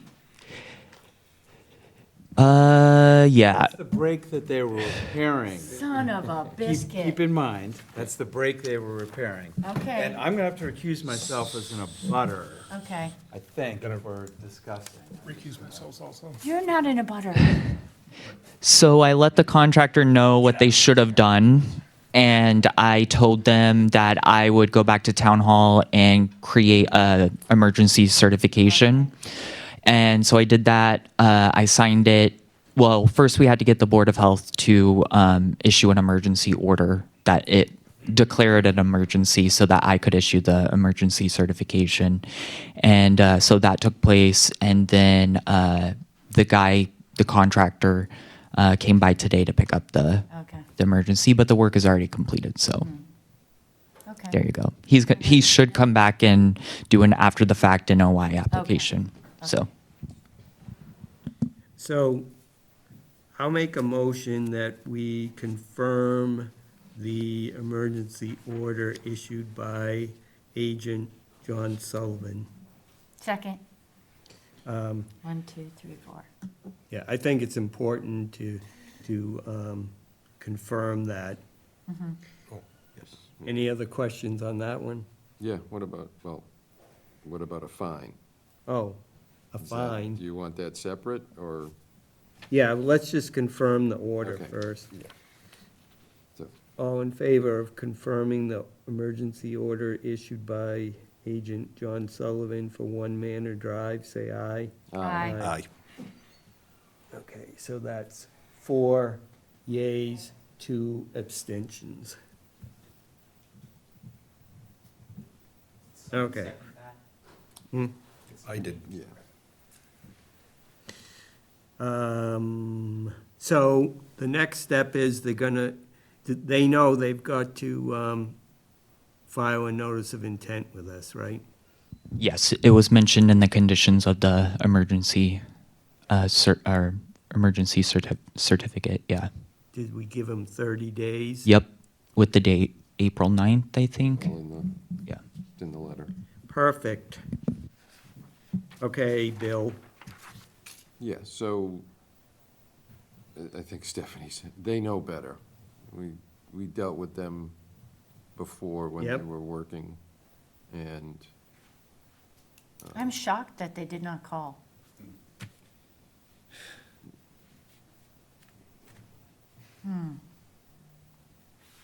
no, I guess I mean, I'm glad that we fixed the sewer line break, but is that also something that should be inspected regularly? And is there an associated fine with Well- not calling? Well, the fine would be working in the buffer zone without a permit. During during the seasonal restriction that, restriction. Okay, so when did you find it? When did they do the work? 2 days worth of work? So they actually started work last Friday, Right. and they wrapped up that portion of it yesterday.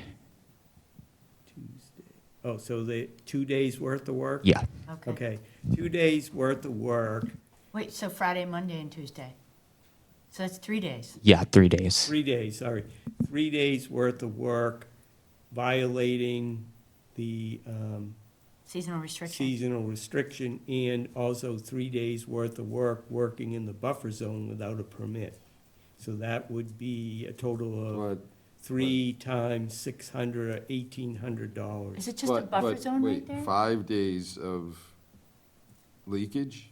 If they weren't working the weekend, they're either working the weekend or they weren't. Is it leaking? So I can't confirm if the leaking took place throughout that entire time. I just have the video evidence that it was leaking yesterday when Arthur and I went on site to look at it. So, and they said that they needed to replace it because there was a rupture. So And so if they started work on Friday, when was the rupture noticed? I'm not certain of that. But we can't fine them for the rupture. No, I know, I'm just very concerned. Oh, yeah, no. But And so- was so- this just so- buffer zone, or is it within, like, how many feet is it from our resource area? So I would say it's right on the resource area because you can see it looks like when that road was constructed, they built it up, and then right along the edge it's wet. And so the trench was right along the street right Yeah, there. I thought when we went through this before, the 100-foot buffer Oh, yeah, zone was you're out right. to the street. Yeah, you're right. But I mean, if it's within even closer than 25 feet. No, I don't think it would have been that. I think it would have been.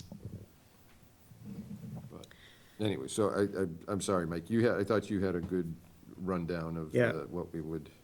So it would be 2 items, working in the buffer zone without a permit and working during the seasonal restriction period without a waiver, and 3 days of work times $300 be $1,800. $300 a day is what the fine level is. I'm good with that only because that's really that's the amount we can rationally put together. I don't know, I wish we had been notified when it was ruptured, because that's kind of a big deal. Well, maybe after paying this fine, they might pay more attention to that kind of stuff. But doesn't seem like that after the last fine they paid. Yeah, what was that? That was like 17,000. Yeah, it was hefty. All right, so I'll motion that we institute a fine for the owners of One Manor Drive for, That's sorry, but that's the amount that we would That's not just the individual homeowner amount, that's, No, the amount is fixed. okay. Thank you, sorry. That's okay. So we issue a fine to the owners of One Manor Drive for a total of $1,800 for 3 days of work.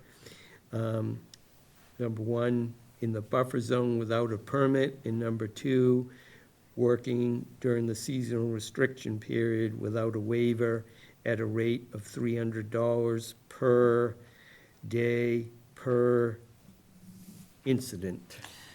But I thought the seasonal restriction, there were two different categories. Yeah, but this is not, this is a fine.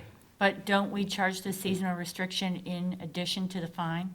No, no. Yes, Yeah, but I think we do. We have to, We're still talking an emergency situation here, though. I think that but I think that we, They had to do it.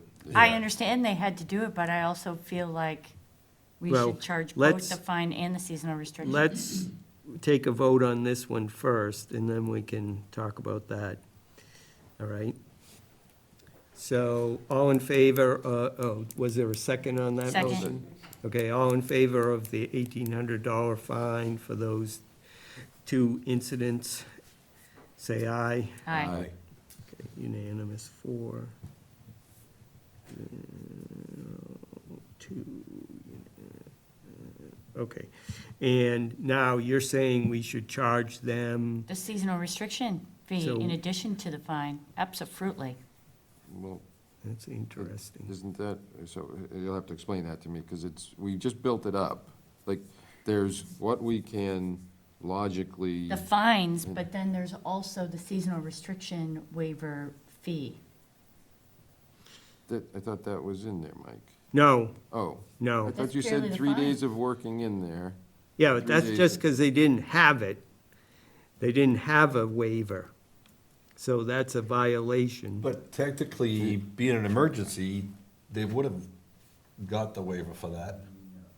Well, but we would have would've probably charged them. charged them, right? Mm-hmm. We would have said we know you need to do it, but you're doing it, so.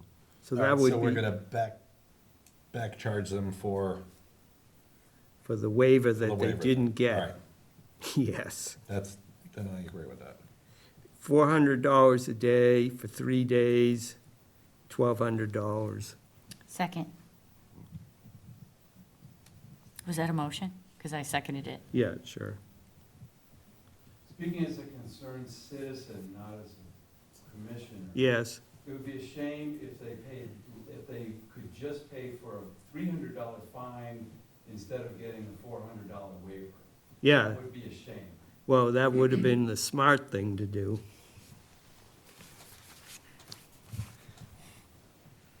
All right, so, all in favor, Smart citizen. are we ready to vote on the seasonal waiver fee? All right, all in favor of the $1,200 seasonal waiver fee, say aye. Aye. Okay, unanimous. So, John, you need to put a letter together, and I think 2 separate letters so that they're not confused, because they have to pay them separately. The $1,800 goes to, a check for that goes to the town general fund. The check for the $1,200 goes into our account.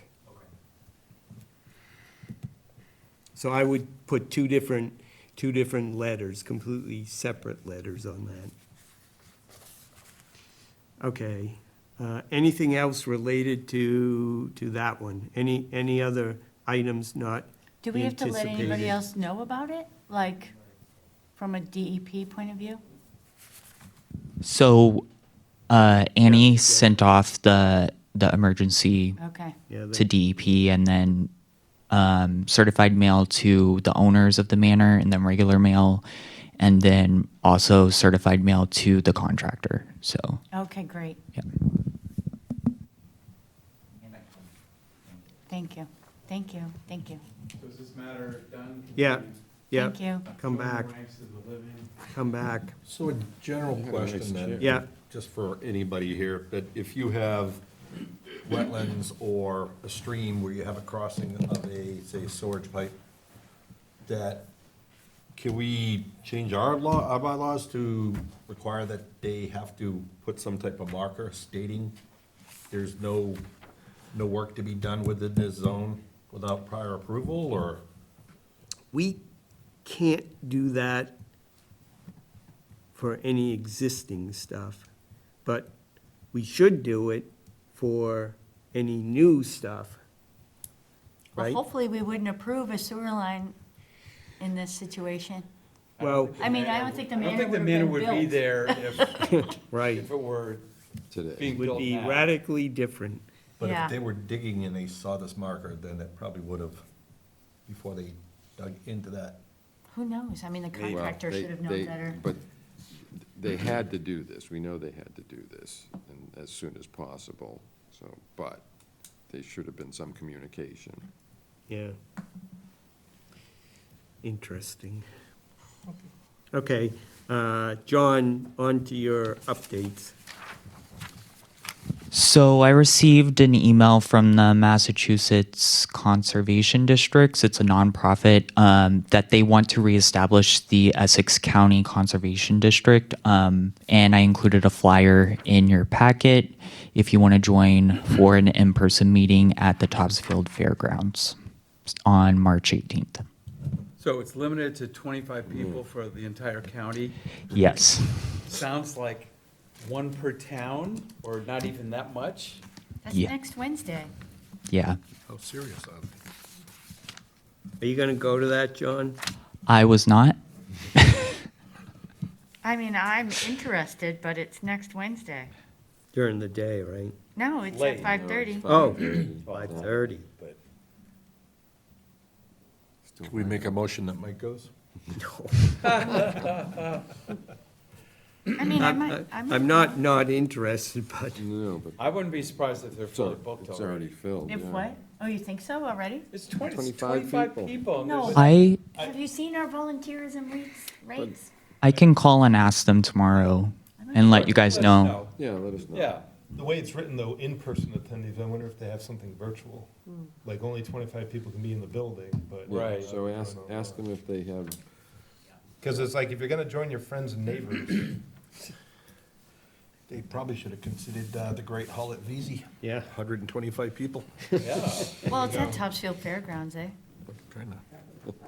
You'd think they're huge Clubhouse. barns there. You'd think they'd be able to get a bigger, no, anyway. Thank you, John. I withdraw my weddings comment. there. Okay, They were small. Probably wrong. minutes. All smaller. Move Moving to on to approve minutes. the February 11th, 2026 meeting minutes as presented. Second, No changes, right? not that I could see. But I could have a bad memory. All right, ready for a vote? All in favor of approving the February 11th, 2026 meeting minutes, say aye. Aye. Opposed? Unanimous. Move to approve the February 26th, 2026 meeting minutes as submitted. Second. No changes on this one. I don't even. Ready to vote? All in favor, say aye. Aye. Aye. Opposed? Unanimous. All right. Our next meeting is April 8th, 2026. Hopefully, we don't have as long a meeting as we did tonight. Move to adjourn at 9:23. Second. All in favor of adjourning, say aye. Aye. Opposed? Thank you, everybody, for your patience. Oh, Oh, yeah, give me that. yeah, sign it, sign it.